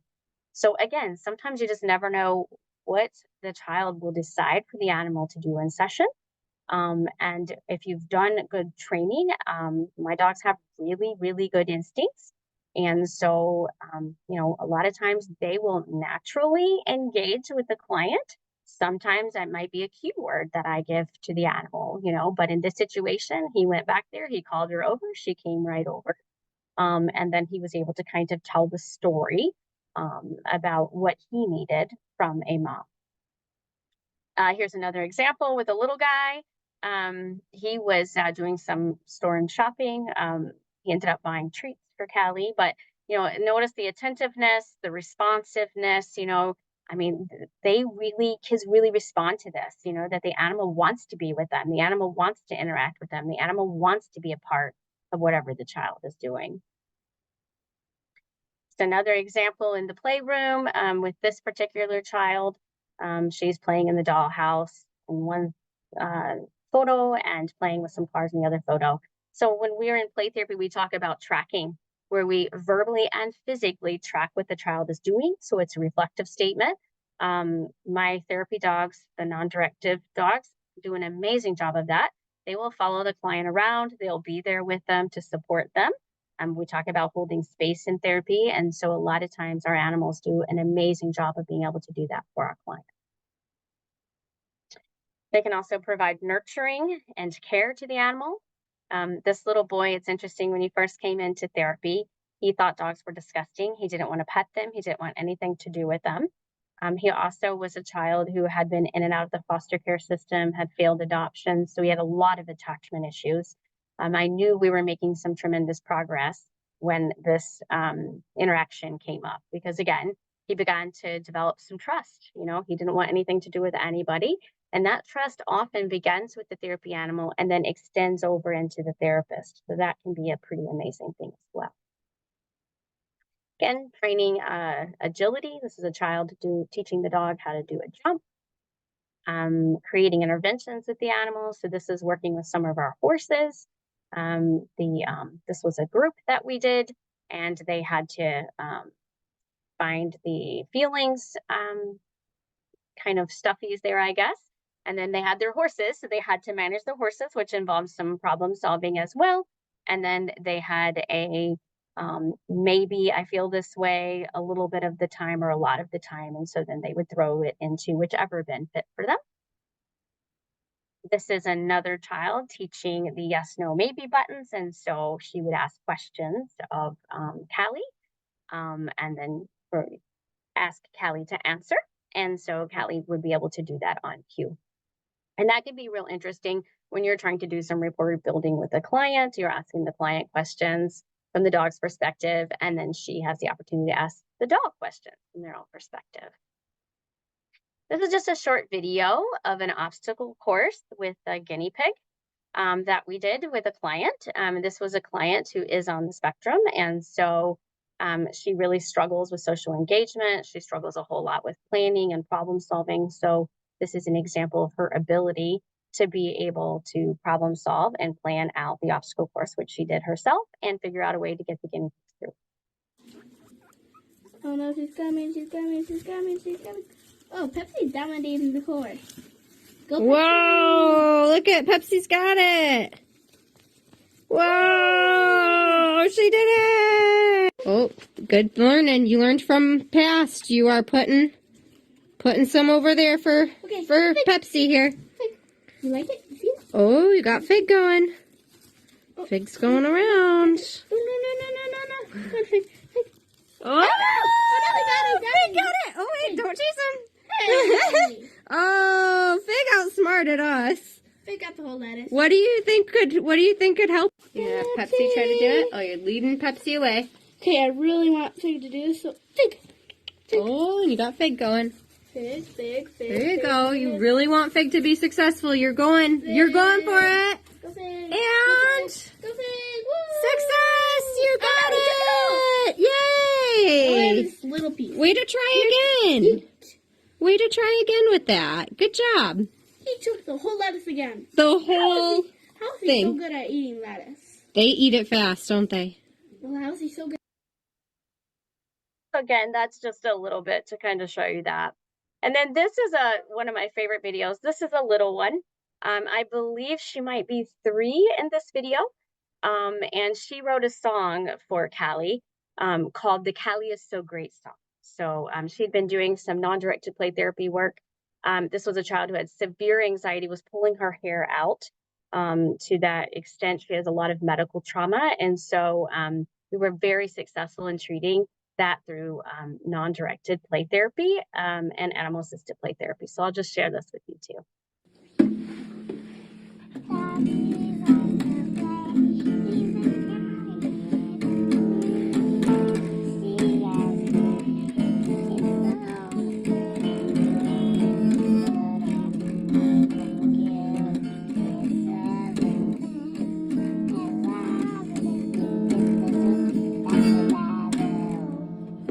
Yay! What'd you think, Callie? So again, you can just see that for these kids, I mean, it's that they're just so excited. That smile on her face is just so rewarding to me, just to be able to have the opportunity to witness and really to support that relationship as it grows. So that just gives you just a really just tiny bit, like I said, the tip of the iceberg piece of what some of it can look like. There are some things that are really important to think about, and those are the ethical considerations that we really want to make sure that we're taking into account. So anytime we're doing the work, we always have informed consent, which, gives the parents the information about, the risk and the benefits of this type of therapy. I have a separate informed consent for animal-assisted play therapy. We also do some screening procedures. So if I have somebody who is allergic to animals, there are animals in my building all of the time. And so I cannot ensure that they wouldn't have any exposure to any dander from animal hair or anything like that. So those are usually not clients that come in our office. Most of the time, people that come to our office, they know what we do. Our title and our counseling practice is called Positive, PAWS Counseling Center. And so people are coming specifically for the animal partnering work. So we do make sure we do some screening procedures. We also screen for, kiddos who maybe have had any kind of aggressive, violent tendencies towards animals. Doesn't mean that I won't work with them with the animal. It just means I like to be aware of it. It may not be the type of therapy that I begin with, but ultimately I will want to work with them because as they get better, I really want them to have a respect, that same mutual level of respect with the animal and be able to partner with an animal in a session and see the animal and their feelings and emotions and things along those lines as well. So we also want to make sure that we have proper training in the modality, malpractice insurance considerations. So I have separate policies for all of the animals that I have involved. They're all approved through the International Association for Animal-Assisted Play Therapy, so they're able to get insurance, which covers me as well. Of course, protection of the therapeutic relationship. The child has a choice to have the animal as part of the session. I discuss limits and expectations ahead of time. All of my animals have a book. We call it like the doggy dictionary for the dogs. It goes through and it talks about boundaries. It talks about maybe the cues that the animal knows already, or their tricks that they know, what they like, their likes and dislikes. And so I have that for all species. So we have the guinea guide, the horsey handbook, and we have the doggy dictionary for the species that I work with. And so I share that with kids ahead of time. I use a stuffed dog to kind of show them what's appropriate.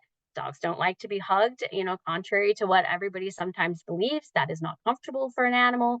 So I try to set those things up front, because then what I'm doing is safeguarding that relationship that they're going to build with the animal, and I'm safeguarding the animal. So then again, animal has a choice to be part of the therapeutic session. We aren't using a lot of leashes or lead ropes, and we usually will try to work with the animal inside of the paddock. But if we take them outside or whatever, we might have just a lead rope on. But whenever possible, we try to make sure that the animal doesn't have any equipment on, so that they can make those choices. We also have, like in the playroom, a quiet space for the animal to retreat that they can go to, and the child knows that if the animal's there, they're taking a break. And so my dogs actually scratch on the door when they want in and scratch on the door when they want out. And so they're able to make their own choices and decisions. They come willingly into the session if they feel like something is happening. A lot of times I'm very aware of their body language, but they will actually ask to be let out before sometimes I even have a chance to make that decision for them. So you always want to monitor for signs of stress and respond immediately. Sometimes, depending on your play items and your animal, you might have to make sure that there isn't anything that could be a choking hazard for your animal on any lower shelves. And of course, don't overwork your therapy animals. They should not be worked past the time that they begin to show signs of fatigue. We recommend for dogs no more than 2 hours of work time per day, 3 or fewer days per week. So that really and truly is what we see is beneficial for them. This is what we call the pause place. So this is a little area in the playroom where if the dog goes to that area, that's their break area. And so kids recognize it like, hey, Fisher or Callie's decided they're taking a break. So the International Institute of Animal Assisted Play Therapy offers training as well as the certification program. And so it's based on all those competencies that I mentioned. We have 2 different levels of workshops, some online courses. So our level 1 workshops, they're amazing. I teach those. In fact, I'm going to Australia, I think, to teach there. I'd come to Africa if anybody over there would like to learn animal assisted play therapy. That would be super fun. But we do typically have some in the UK and in the United States and Australia, but we're all very open to teaching in other places. We just think it's such an invaluable training. So our level 1 workshops, you work with live animals. And so whoever the instructor is has animals present. You work with a minimum of at least 2 species, dogs and horses at those trainings. Depending on the instructor, you may work with more. And then we provide really great supervision consultation. And then we have a level 2 workshop where you get to bring your animal if it works out that you can bring your animal. And your animal will be part of that workshop. If you don't have an animal, we have an animal for you at the workshop that you can pair up with, so that you're getting hands-on training and actually getting to do the work with the animals live. And so it's a really amazing, wonderful program. But those are some of the trainings that we have offered for the 2025 year. I think most of the ones for this year are full, but that's for next year. And then if anybody's interested, we also have an association. I am the chair of the board. And so it's the International Association for Animal Assisted Play Therapy. We offer virtual live presentations. We do an annual conference every year. We are looking to start a magazine, special events. And so we're really just trying to let people be aware of what's out there and, how they can partner with their animals to provide great counseling services. And we don't just work with therapists. We have occupational therapists. We have speech therapists. We have animal behavior people that are in our program. So our program isn't just limited to play therapist. You can be credentialed not as a play therapist. You can be credentialed as a behavioral specialist. You can be credentialed, in your OT field. So it's really open to a lot of different people. I am a therapist, which is why I present it from that perspective. And then this is just some information about our organization. If anybody has any questions, you can contact us at any of those addresses, or you can Google search IAAPP. And then this is my contact information, specifically if there's anything that I can do for anybody. So that is kind of what I have for you. I want to just open it up for some questions, which I'm sure that you have. All right, thank you so much, Dr. Mary. This was an amazing section, like really practical. I'm sure the questions are coming in already, but I'll just take one question from the pre-conference questions that has been sent to us. So the first question, this person is trying to understand the impact. So I'll just read it the way it came. How can we measure the impact of animal-assisted play therapy on quality of life for individuals with diverse disabilities? Yeah, so I think, my guess is what you're asking is how can we know that this is effective or helpful?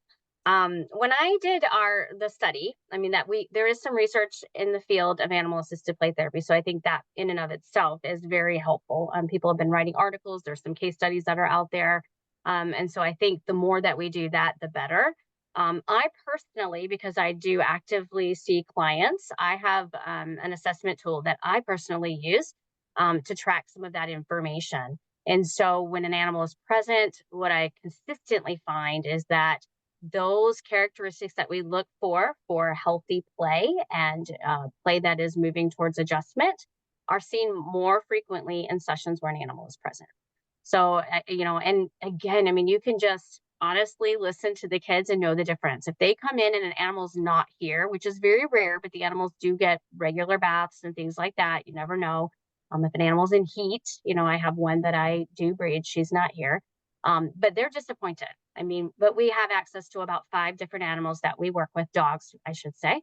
But there's a lot of disappointment there. So I know that it makes a huge difference. And again, we need more people to write about it. We need more research in the field. That's always what we need, is so that we can continue to see best practices. But I definitely think that it makes a huge impact.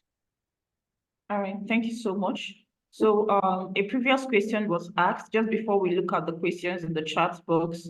So this person is asking, can you share with us how you handle ethical or legal clients/patient undertakings in your adopted therapeutic case approach? Did you get the question?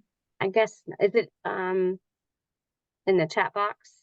No, yes, it's in the chat box, but it was asked the previous section. Oh, the previous section. Yeah. Yes. Oh, the ethical legal undertakings. Yeah. Yes. Yeah. So, again, I have the informed consent. I think that's a huge thing. We do client screening. I do a lot of education with parents about, the work that we're doing and what type of training that the animals have. And then I think also being very aware of the animal communication, because that's how you're going to be able to make sure that you are safeguarding and keeping the session safe. So, yeah, so I think that those things, as long as you have those things in place, because I'm still doing therapy, right? So the animal ends up being an addition. So I'm doing all of the same things that I would do as a therapist or a play therapist or, a mental health therapist, but the animal becomes an addition. All right, thank you so much.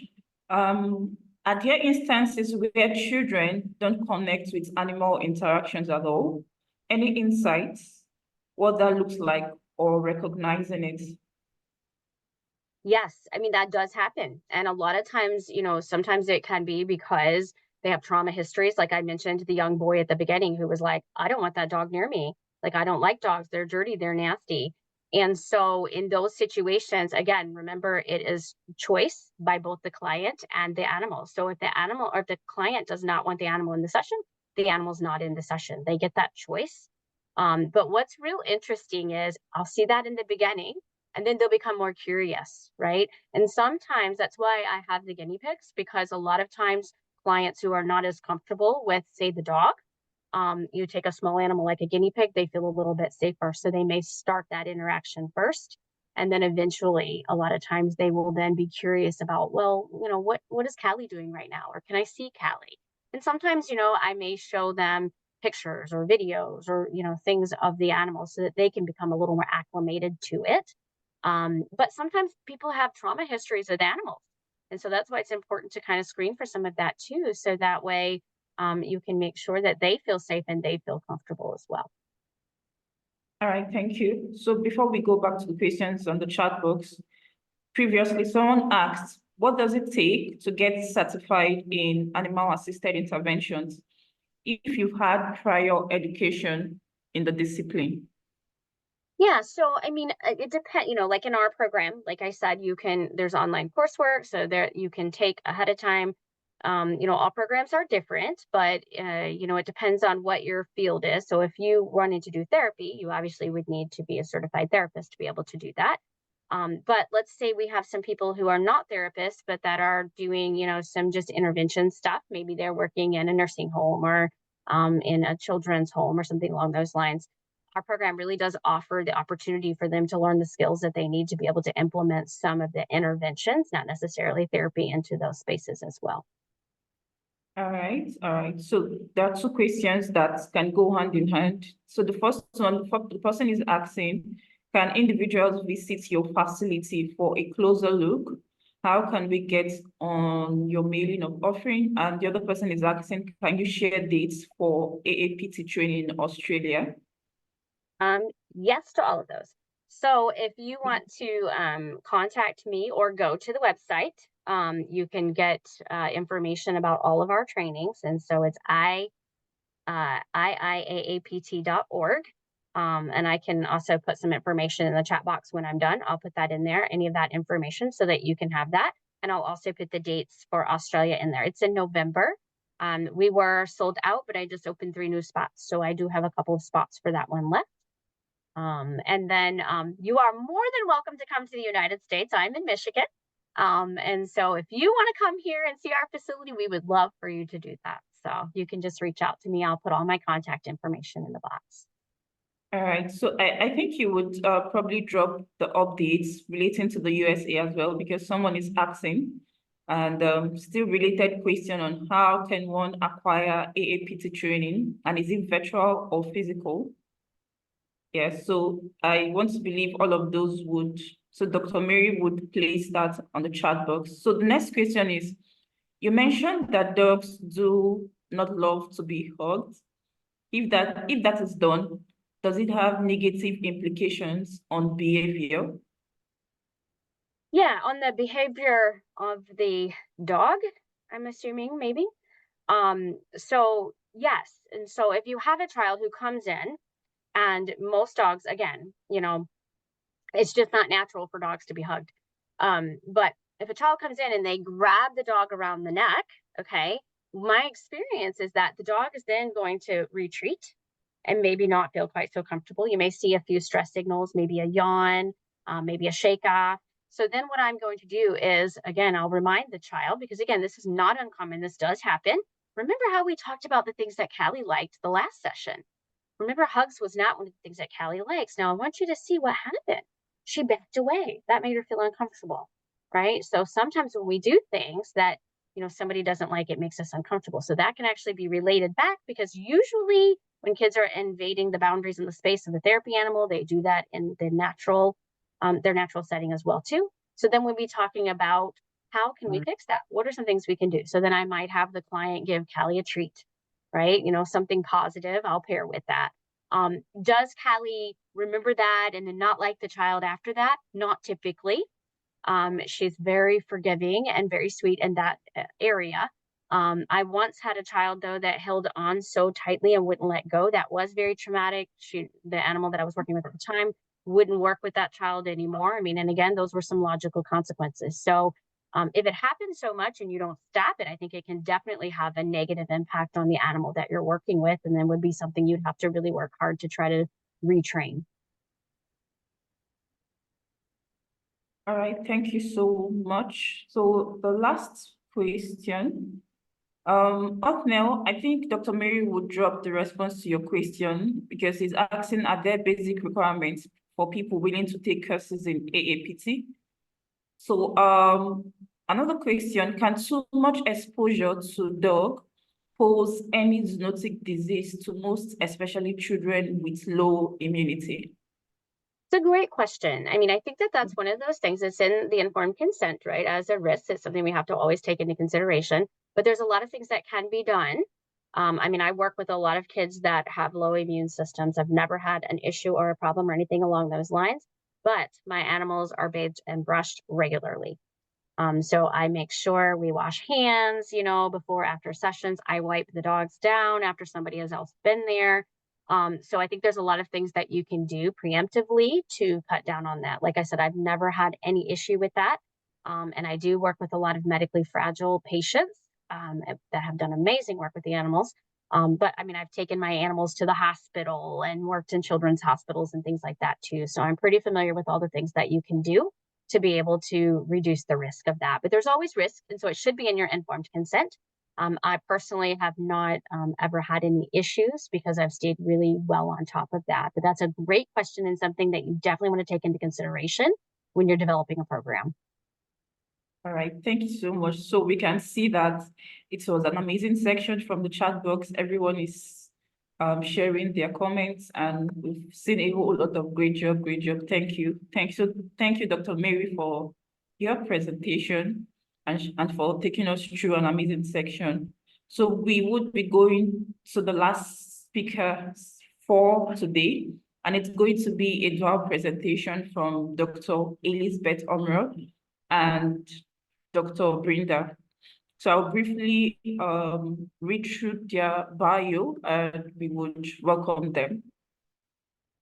Dr. Ormerod is a retired veterinarian with a deep interest in human-animal interactions, and especially in how knowledge of the bond, animal welfare, animal behavior, and veterinary medicine can be applied to help the most vulnerable people and animals.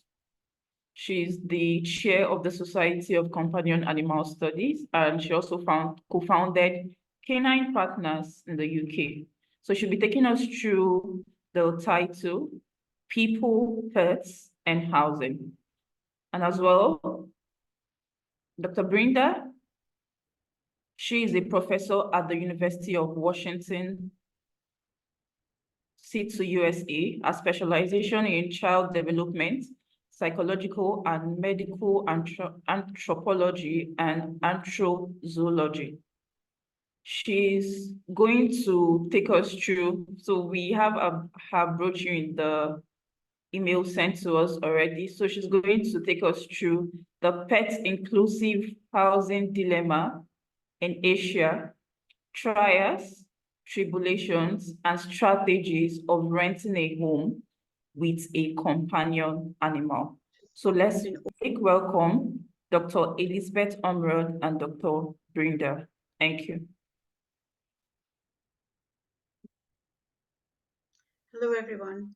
Dr. Brinda Jegatheesan and I are delighted to have this opportunity to talk to you about current issues in people, pets and housing. It's a very important topic. Hello everyone, which has often been overlooked.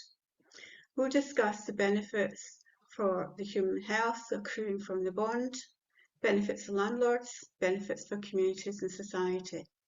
We'll talk about some housing challenges and share our experiences of advocating for pet inclusive housing. We'll inform you about advances in this field, the introduction of pet-friendly policies, some progressive legislation, and about the International Study Group on Pets in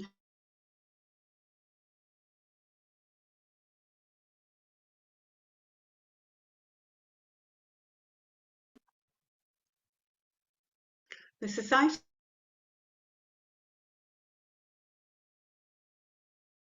to study human-animal interactions. It's a membership organisation and our members are mainly drawn from the health and social care professions. And since its inauguration, SCAS has identified a lack of pet-friendly accommodation as a serious issue. We've been actively campaigning, advocating for this for some 45 years. And until recently, we felt that no one is listening. It's proved to be a very difficult nut to crack, and yet to us it seems a no-brainer. It seems clear to us that allowing pets would be a win, win, win, win for pet guardians, their pets, landlords and society. SCAS is now working with many organisations and university-based researchers from across the globe to promote research, to raise awareness and to advance this cause. The way that we have done this is to organise themed conferences on pets and housing, commission research, we act as advocates for individuals, we advise governments, and we have given invited presentation to our parliament. And this is some of the recent research that we have funded. There's not been enough research in this area.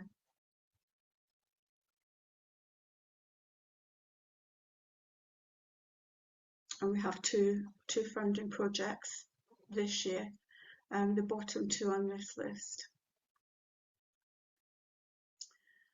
I'm a retired veterinarian, as is my husband, and in 1984 we bought a companion animal practice which we aimed to create as a bond centre veterinary practice, ensuring that our clients and animals had good bond relationships, and to develop veterinary community outreach.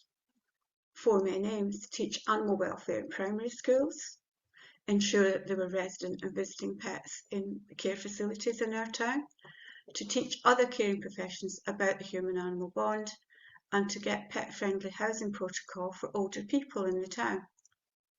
That latter aim I thought was just going to be so easy. We could do that within a few weeks and then concentrate on the other topics. However, 28 years later, not much had actually been achieved on that. The others were very successfully achieved and expanded nationally, most of them. Now, this is interesting. A new street of housing was built for older people. That on the left, people could bring their pet, but would never be allowed to have another one if the pet died. On the right, get rid of your pet, no pets allowed. It's identical housing. Now, Roland and Jip and his wife were allocated. The side of the road did not allow pets, didn't even allow dogs to visit. They couldn't bear to be parted from Jip. Their hearts were breaking. We found an unusual solution. This is Miss Holden, another client who no longer had pets. Her pets had died from older age, and she provided bed and breakfast for Jip. I accredited Jip as a therapy dog, and Roland, his wife and Jip spent all day in our local nursing homes.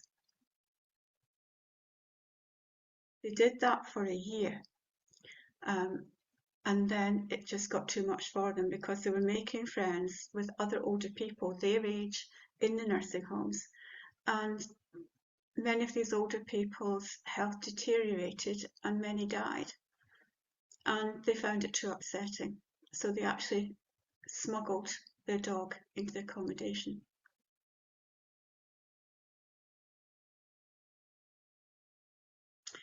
And this lady is Miss Peddy, and I saw her being severely bullied by a housing manager. I was present when this lady, poorly and in her 80s, was very seriously verbally attacked and finger stabbed by a manager who told her, first of all, that she could keep her cats, and then after she signed the lease, she was told that she had never been given permission to keep her cats, and she was threatened with eviction. Luckily, I was able to resolve this because I'd been a witness to the manager's bad behaviour, and I told her that unless they resolved the situation very quickly, I was going to go national about what was happening with the manager's behaviour.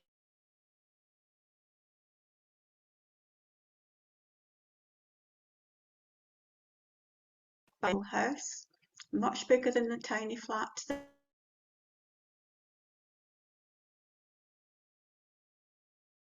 and at a lower rent. And several managers have had this kind of conversation with me. If he doesn't get rid of the cat, he'll make himself or herself intentionally homeless. Old people are used to loss. It comes with the territory. He's lost his job, his income, his health. His friends and his wife have died. Now he's losing his home. So why are you concerned that he's losing his cat? Why does it matter? They get used to loss. It comes with the territory. That cat is often an older person's most significant other, often their last living link with a deceased spouse. Caring for an animal companion gives older people purpose, a role, a reason for living, provides structure to the day and an opportunity to give and receive nurture. The need to nurture is a strong, basic human need, and it should not be denied. And we know from research that older people are healthier if they have the opportunity to look after pets, and their activities for daily living are better and maintained better over time. Mr. Hargreaves was also allocated the housing that had been allocated Roland. He should not have taken his cat Trixie with him, but he did. He told me that he'd never married, so therefore he had no children. But Trixie is my granddaughter. So he smuggled Trixie into his flat and he managed to keep her hidden when the manager called. But one day, the manager called unexpectedly and Mr. Hargreaves didn't have time to hide her dish. He hid Trixie, but not her dish. The manager then wrote to all of the older tenants in these buildings, telling them they had so many days to get rid of any animals, otherwise they would be evicted. Now, fortunately, I had been to the Massachusetts SPCA in Boston in 1986, and I learned about the concept of a pet owner committee. So I met with all the residents the following day and we sat down and we devised sensible pet keeping rules for the complex, including that if they were going to get a future pet, they should do so with veterinary guidance. And I submitted these proposed pet keeping rules directly to the board of the organisation, passed over the manager, didn't speak to him. And as soon as the chairman received our rules, she phoned me to say that she was appalled that the manager had written to people he had not consulted with the board. He'd done this of his own accord, without their permission. They were really angry. And she said, we accept your proposal, including that should the pet die, they can get future pet as long as a veterinarian such as yourself helps with the choice of the pet. So that block of housing actually ended up with better conditions than the other block where they could keep a pet but could never get another one. Now this is a very distressing and sad case of Bob and Darcy. So Bob Harvey, a wonderful gentleman, 87 years old, and he'd been on renal dialysis for 17 years. He and his little schnauzer Darcy lived in a pet-friendly nursing home for 4 years without any incidents. But then a new manager was appointed, and suddenly a great big list of problem issues was produced, things that Darcy was supposed to do that he should not, attacking people, defecating and urinating within the building, barking. I spent several days in Darcy's company and didn't see any of these behaviours. And when I asked the manager if she could tell me about the behaviours, she couldn't actually remember what she'd said. When I met Bob, he was distraught. He couldn't eat or sleep. He was retching. He had abdominal and chest pains. He was shaking all over and his joints were aching. The care staff and residents stated that there were no issues and the issues were all fabricated. It was all lies just to get Bob out of the building. A Change.org petition reached over 250,000 signatures from across the world, but the nursing home owner refused to discuss the situation with us, and Bob was subject to severe, constant and escalating bullying and harassment by the manager and forced out of the nursing home. Through Just Giving online, enough money was raised for Bob to be moved into a little bungalow in the town where he'd been born, and he lived out his days with his little dog Darcy, with carers going in to see him.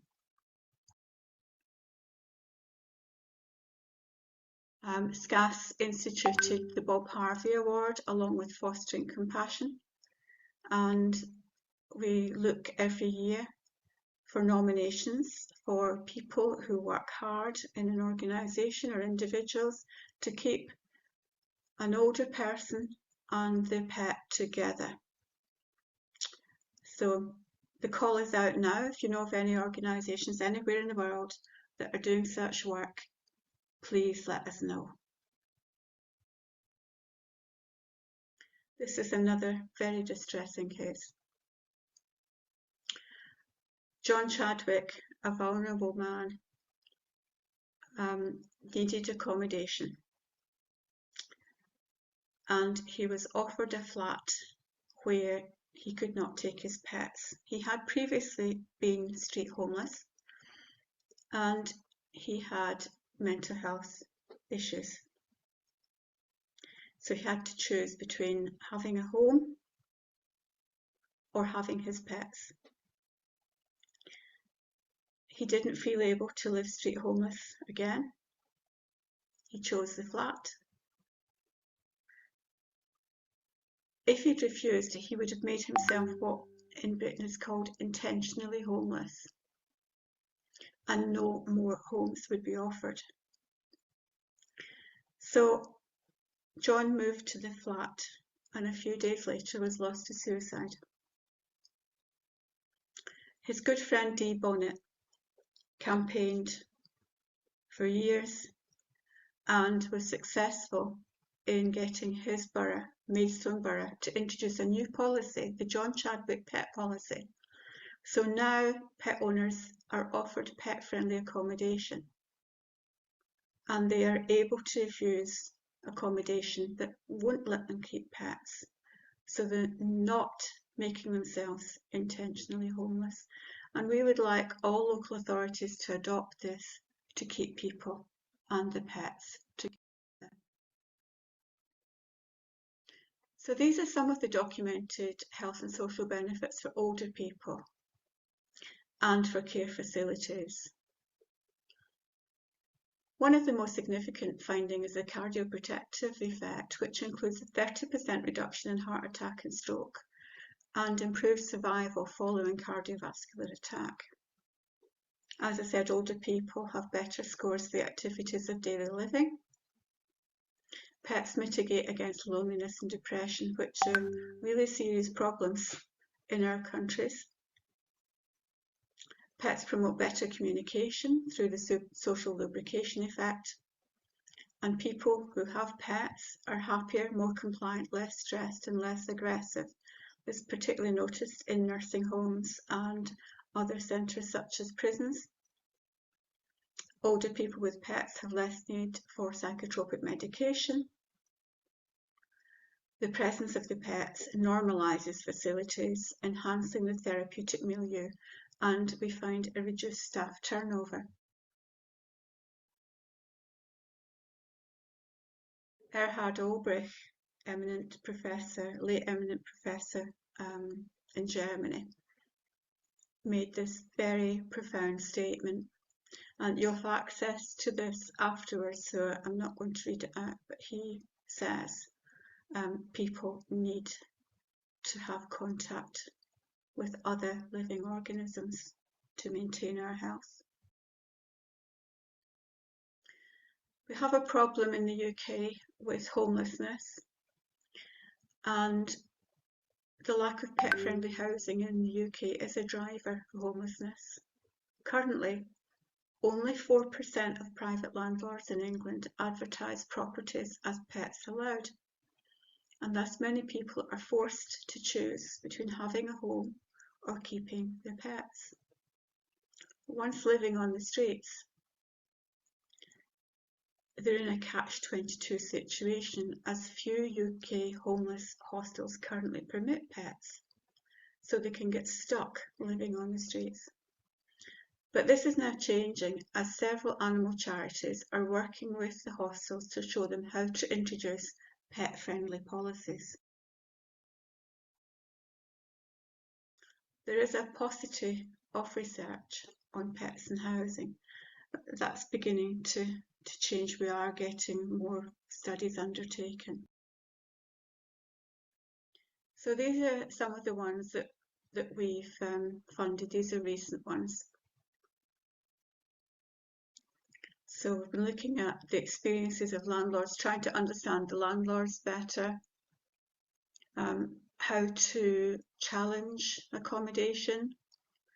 We funded the Safe Toolkit, and this is to help pets being admitted to live-in care facilities with the guardians when guardians move to a nursing home. We're currently working to translate a toolkit that was developed in the Netherlands to keep pets with the guardians if they're aging in place. So people aging in their own home, we need to provide information for family and private carers that are going in to help look after them about the importance of pets. And we're funding research into how to improve pet acceptance in homeless hostel accommodation. So that's going to be currently underway.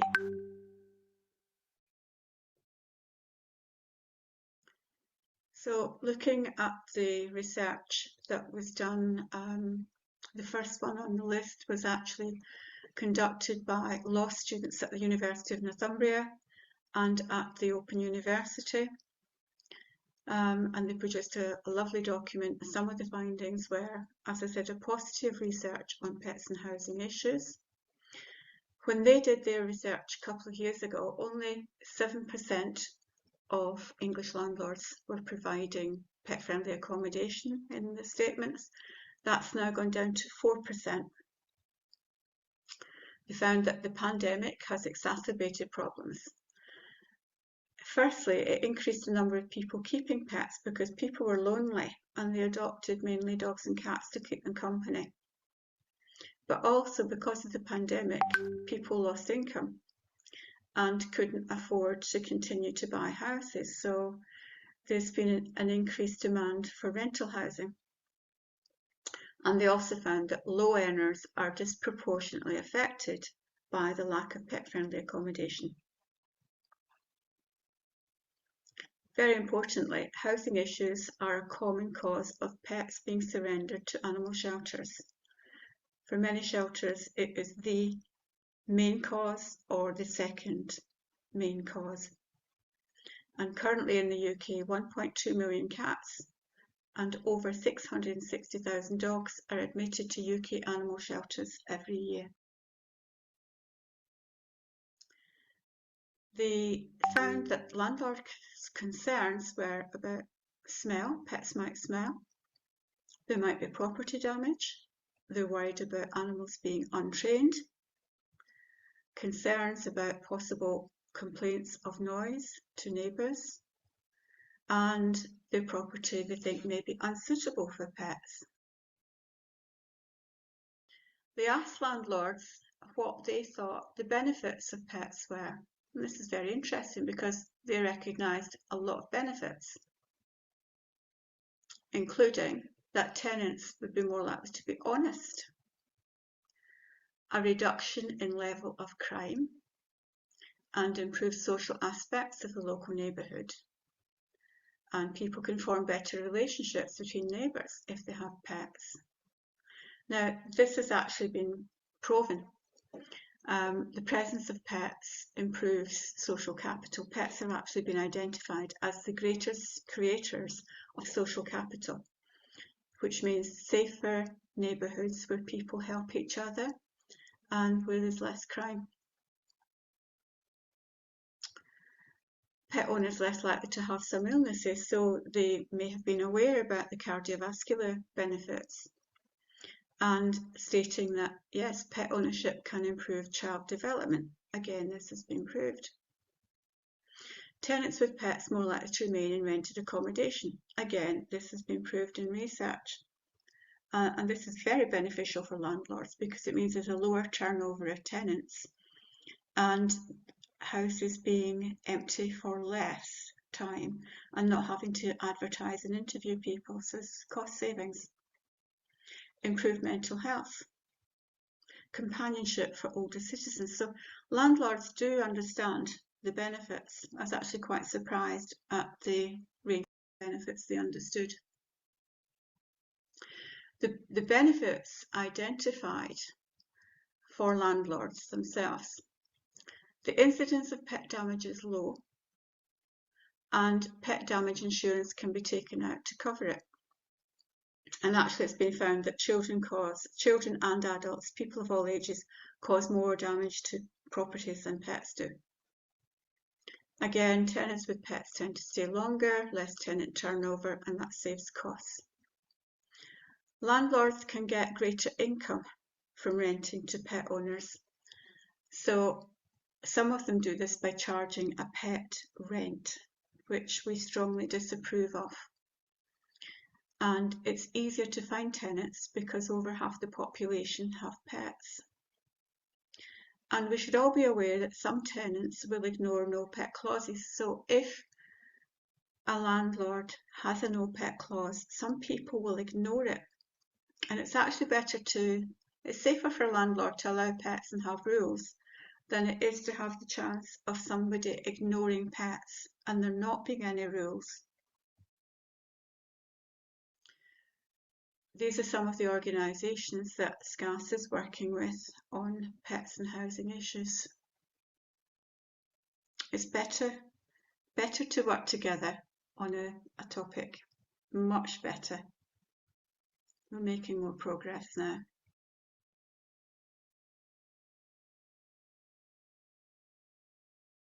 Ooh, don't know why these lines are in there. The European Convention on Human Rights, Article 8, states that people have the right to family life. And Dr. Deborah Rook from the University of Northumbria is a lecturer who specialises in property law and also in animal welfare. And she's written a paper for the love of Darcy, and that's the reference there. She argues that pets should be allowed under Article 8 of the Human Rights Act. So I'd refer you to that. Sorry about that slide. I don't know what's happened. Now, in England, in 2020, the government, as a result of cases like John Chadwick and Bob Harvey, they recognised the need to do something and amended the Model Tenancy Act to include that landlords should permit pets. However, that was a voluntary agreement. The Renters Reform Bill in England was about to be passed in Britain, and that included the right for all tenants in private rentals to apply to have a pet, and that landlords could not unreasonably refuse that. And this was about to be enacted when the Conservative Party unexpectedly called an election. And then they lost the election. And we thought, oh, that bill's going to be lost now. And this is what's been happening since 1998. There's been a series of bills going through Westminster that would have improved pets and housing. And then the government changes and the bill's lost. However, the new government, the Labour Party, included the bill in the King's speech at the opening of Parliament. So it should be secure. We will get that. Quite confident. And in Scotland, in parallel, as that bill was prepared, the Housing Bill Scotland was also being prepared, and it had a very similar wording to that, the Renter Reform Bill, allowing tenants to apply to have a pet, which again could not be unreasonably refused. And that bill has been passed by the Scottish Parliament, but it just awaits the royal assent. I'm Scottish.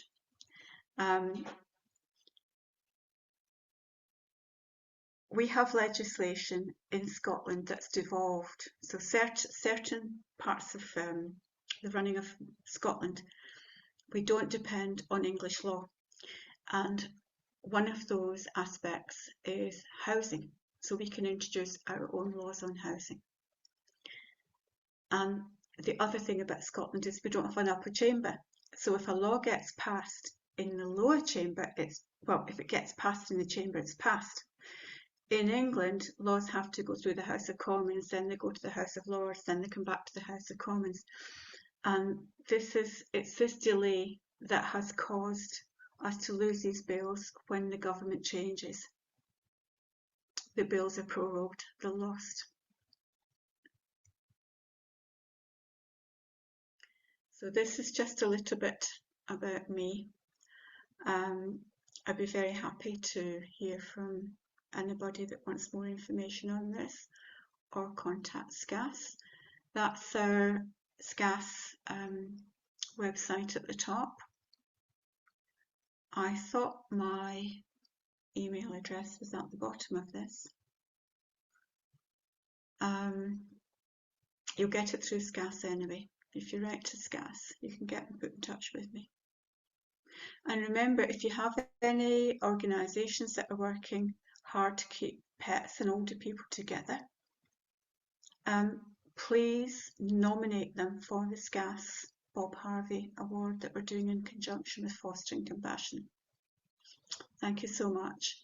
And Dr. Brinda Jegatheesan will give you more information on this topic now.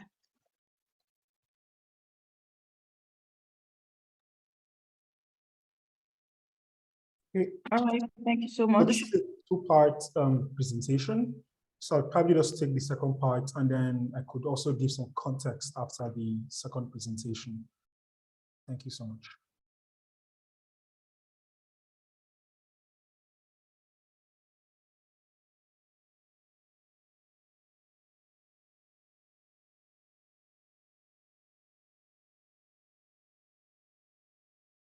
Good afternoon.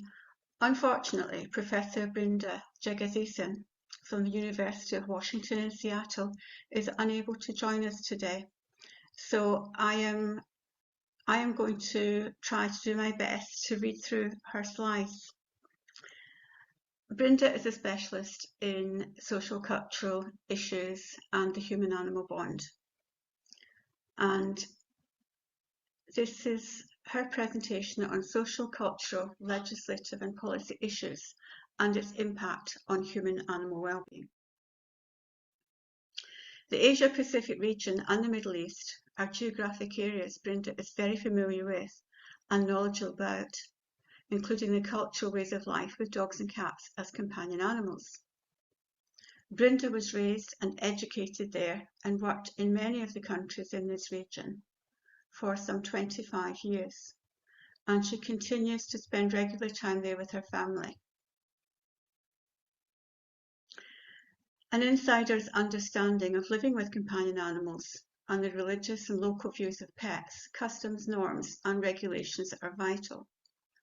For example, cats as pets are common in Islamic countries, as the cat is highly revered in Islam.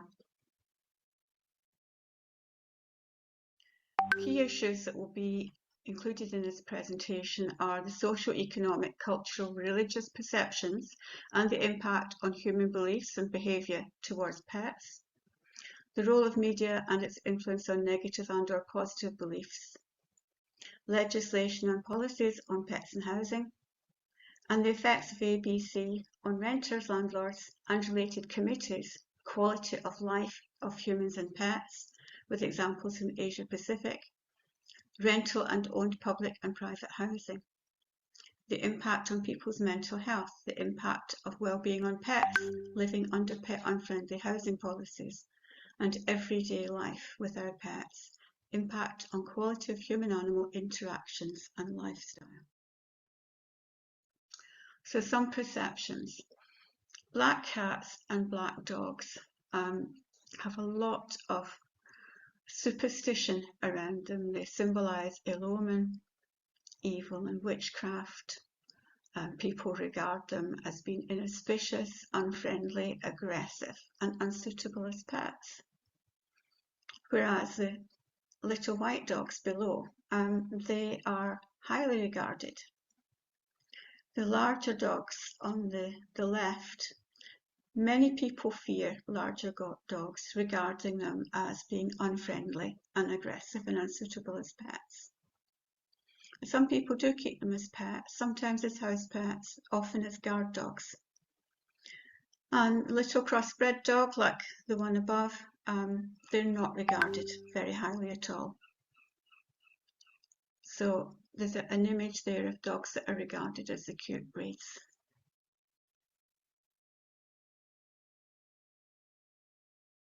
In Hinduism, dogs are companions of the Lord Shiva, the Hindu god of protection, worshipped as a god. Dogs in India are considered sacred, yet the treatment met to them, for the most part, are harsh and sometimes cruel. On the one hand, dogs are sacred in prayer and religious rites. However, in reality, they are often viewed as dirty and dangerous. The media is one that can be blamed for projecting dogs as carriers of rabies. In Islam, there's a myth that the Prophet Muhammad did not like dogs. Angels, another myth, angels will not enter home with dogs. Another, that dogs reduces man's good deeds. And hence the majority of Muslim children will not touch a dog, said to be ritually impure, and one needs to do a special clean if touched by a dog or touched by a dog. But the Quran says otherwise. There are 3 mentions of dogs in the Quran: the story of companions of the cave, good believers and God guided them, and that man allowed to eat that which hunting dogs caught as food. There is not actually a verse in the Quran that speaks to dogs as haram and prohibits man from keeping them. The teaching, statement and actions of the Prophet promoted kindness and compassion for all animals, including the dog. So dogs can carry rabies, and there's lots of public health information about being careful, but a lot of it is signalled in a very unhelpful way. And dogs, of course, can be vaccinated against rabies, and this is what every country, where rabies is endemic, every country should ensure that all dogs and cats are vaccinated against rabies. And indeed, there are extensive programmes worldwide available for countries to introduce, but not all countries have introduced these adequately. For example, the situation in Turkey at the moment. So let's look at some legislative interventions and policies in Asia Pacific region. Singapore is very interesting. So dogs can be kept in flats, but only certain breeds. And these are the approved breeds. These need to be small dogs of a certain size and a certain maximum weight.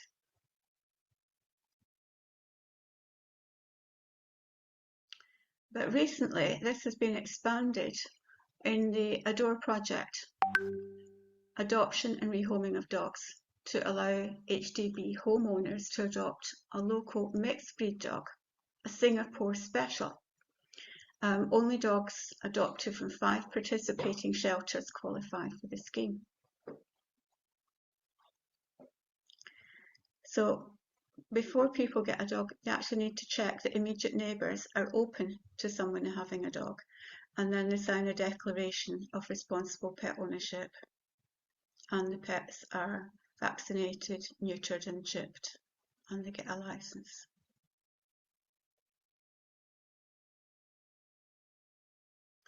I just managed to speak to Brinda earlier, and she said that after 38 years of cats not being allowed in flats in Singapore, new legislation has been introduced and cats are now allowed, but under certain conditions.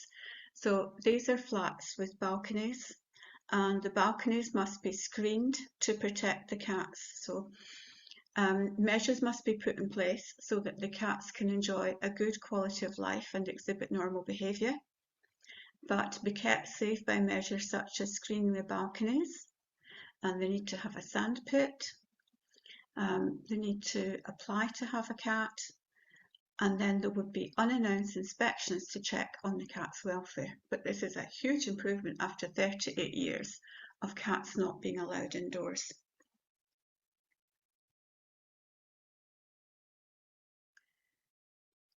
The situation in Japan at the moment is not good as regards pets and housing. It's very variable. One thing that happened where a tragedy brought improvement was the Great Hanshin earthquake in 1995. The terrible earthquake that damaged over 100,000 homes and over 6,000 deaths. Now, pets were banned from the emergency shelters, and older people with the pets lived rough over the winter.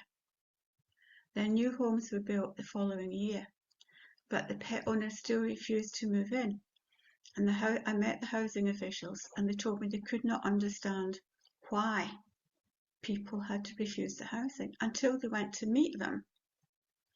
And only then did they realise and recognise the importance of the human-animal bond. The new housing that had been built didn't allow for pets. So members of the Japanese Animal Welfare Society worked with the local authority and developed a pet owner committee policy, such as is used in Boston, and the pets were allowed. And I was able to go to the housing and meet the older people with the pets. And it's ridiculous. So several times we've seen already in the presentations that change comes about as a result of a tragic incident. So what's very interesting now in Japan is people in Japan are very innovative and forward thinking, and they've developed amazing ways for pets to be happy within households. So here we have an area in a stairwell that acts like a little retreat for the dogs, and high level walkways for cats, because we all know cats love to be up looking down.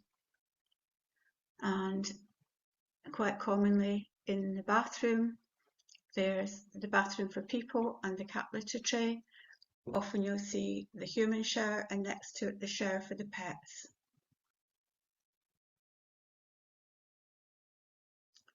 So legislation and policy. India, very advanced in 1949, stated that people should be allowed to have a companion animal. And that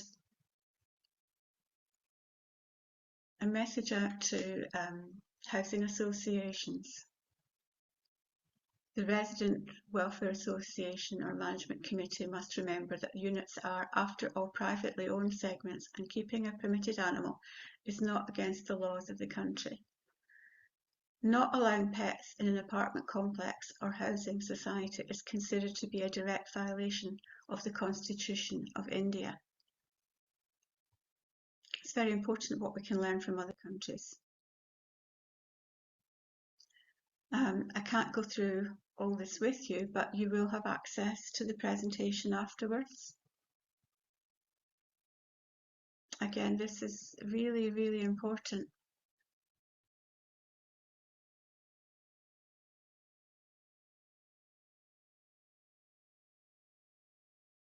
Residents association and apartment owner associations cannot legally introduce any sort of ban on the keeping of dogs. They cannot insist that small-sized dogs are acceptable, that large-sized dogs are not. It's really incredible that India has been so forward-thinking in this.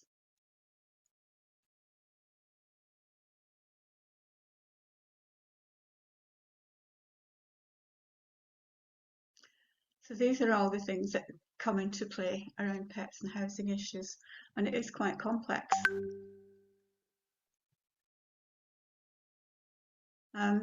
Brinda is a very eminent scholar in the field of anthrozoology, and her background is in child development and traumatic impact of change in family life. She's looked at things like disability in children, mental illness, forced migration, domestic violence.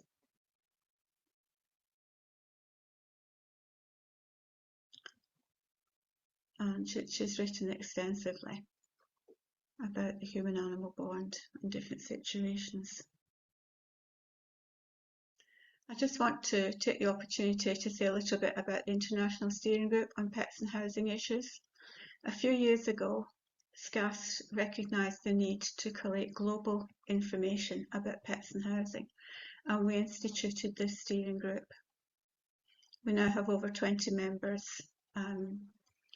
academics, practitioners and advocates on pets and housing from across the globe, representing every continent. The lack of pet-friendly housing disproportionately impacts lower income groups whose health and welfare are already disadvantaged. The aim is to provide a global perspective, collate resources and improve access to pet-friendly housing. There have been recent improvements. It's taken an incredibly long time. Personally, I don't understand why there should be so many obstacles to this, because for me it's a no-brainer. As a veterinarian, I can see how much healthier and happier people are when they have companion animals, and how the companion animals benefit neighbours and communities. There's been research that shows that animal companions are the greatest creators of social capital, that is creating safer, friendlier neighbourhoods with lower crime.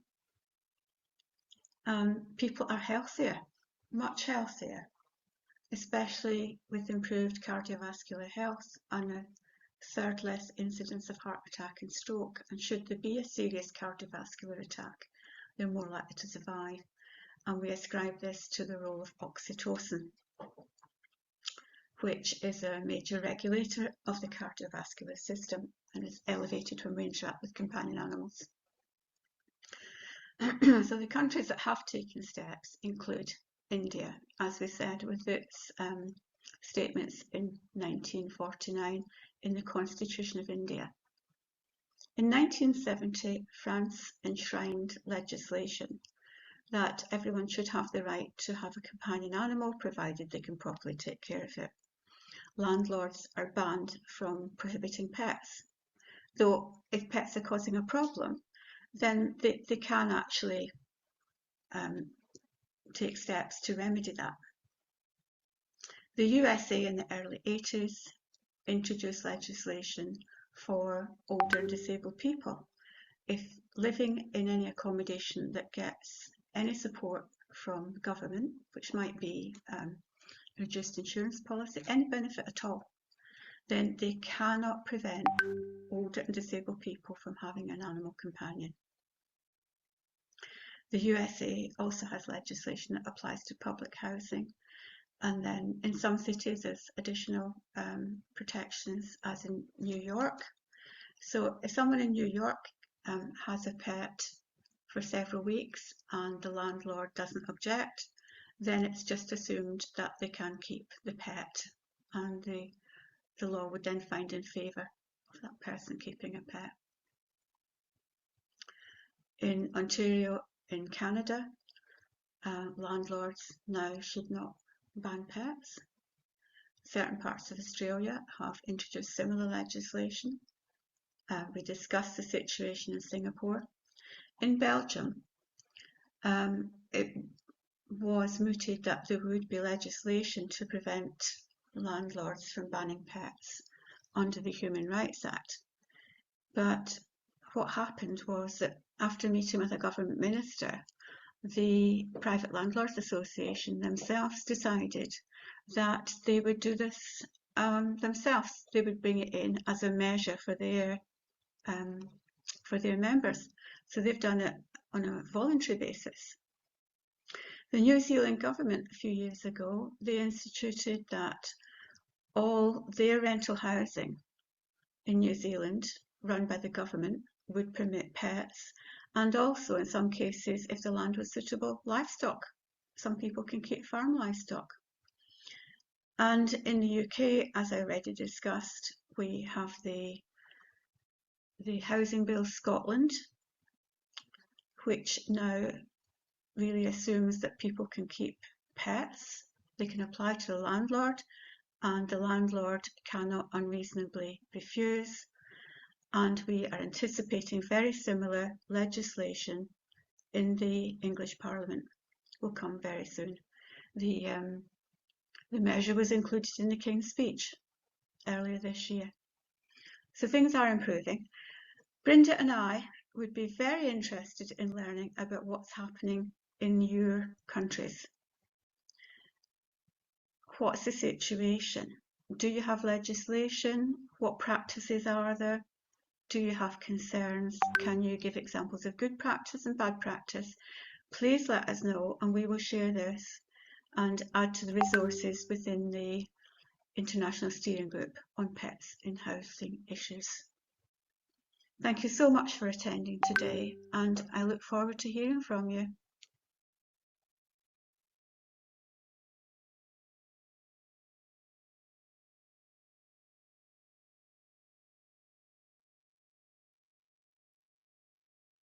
Okay, thank you, everyone. We apologize for the time. So we will be calling Dr. Sunday up. I don't think we have any question. We saw some comments as relates to pet housing from someone.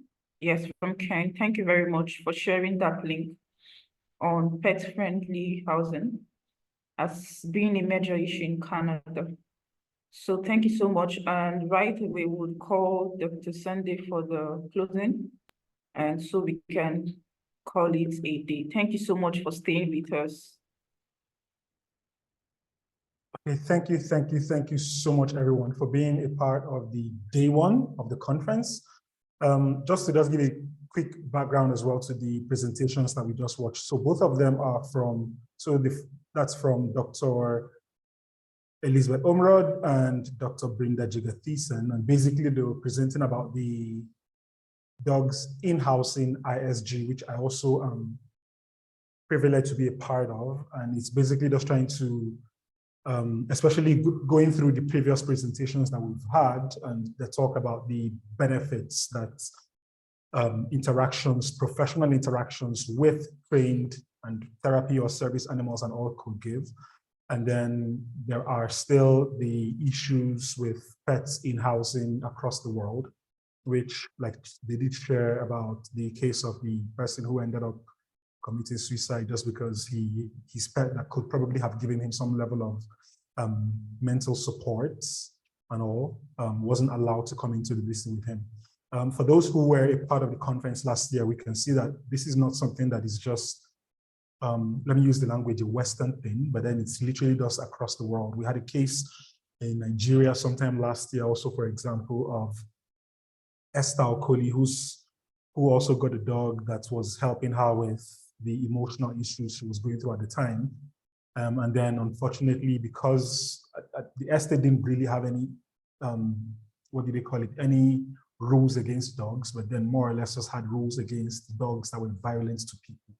And then her dog wandered out of the house without harming anybody, but then somehow was killed by a neighbor and all. It was a story that trended in Nigeria, and at some point it also trended in the UK last year and all of that. So those that were a part of the conference last year may have also heard about that story somewhat.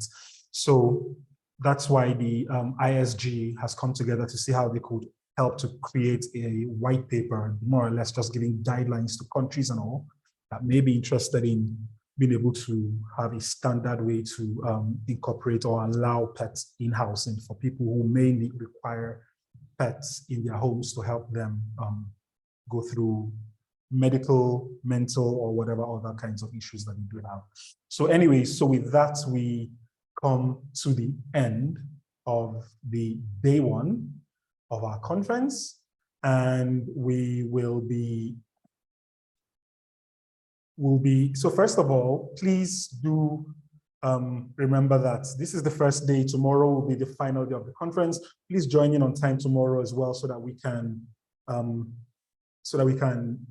you can benefit from the conference. And I promise you that the speakers for tomorrow are equally people who would, and the presentations for tomorrow are very enlightening and presentations you wouldn't miss. And here's a little cut that I would let out of the bag as well. There is a major presentation tomorrow that we wouldn't be able to record. So please join the sessions tomorrow as well. And if you are able to stay through, you probably would be able to meet that presentation as well. But it is a presentation that you wouldn't have access to if you do not attend the live session. So at this point, we would love to say thank you to all the speakers that have been able to share their knowledge, share their time, share their experience with us here today. And thank you to you, the participants, for being here as well. So we would stop the recording at this point, but please hang on a bit, but then the recording stops at this point so that we will proceed.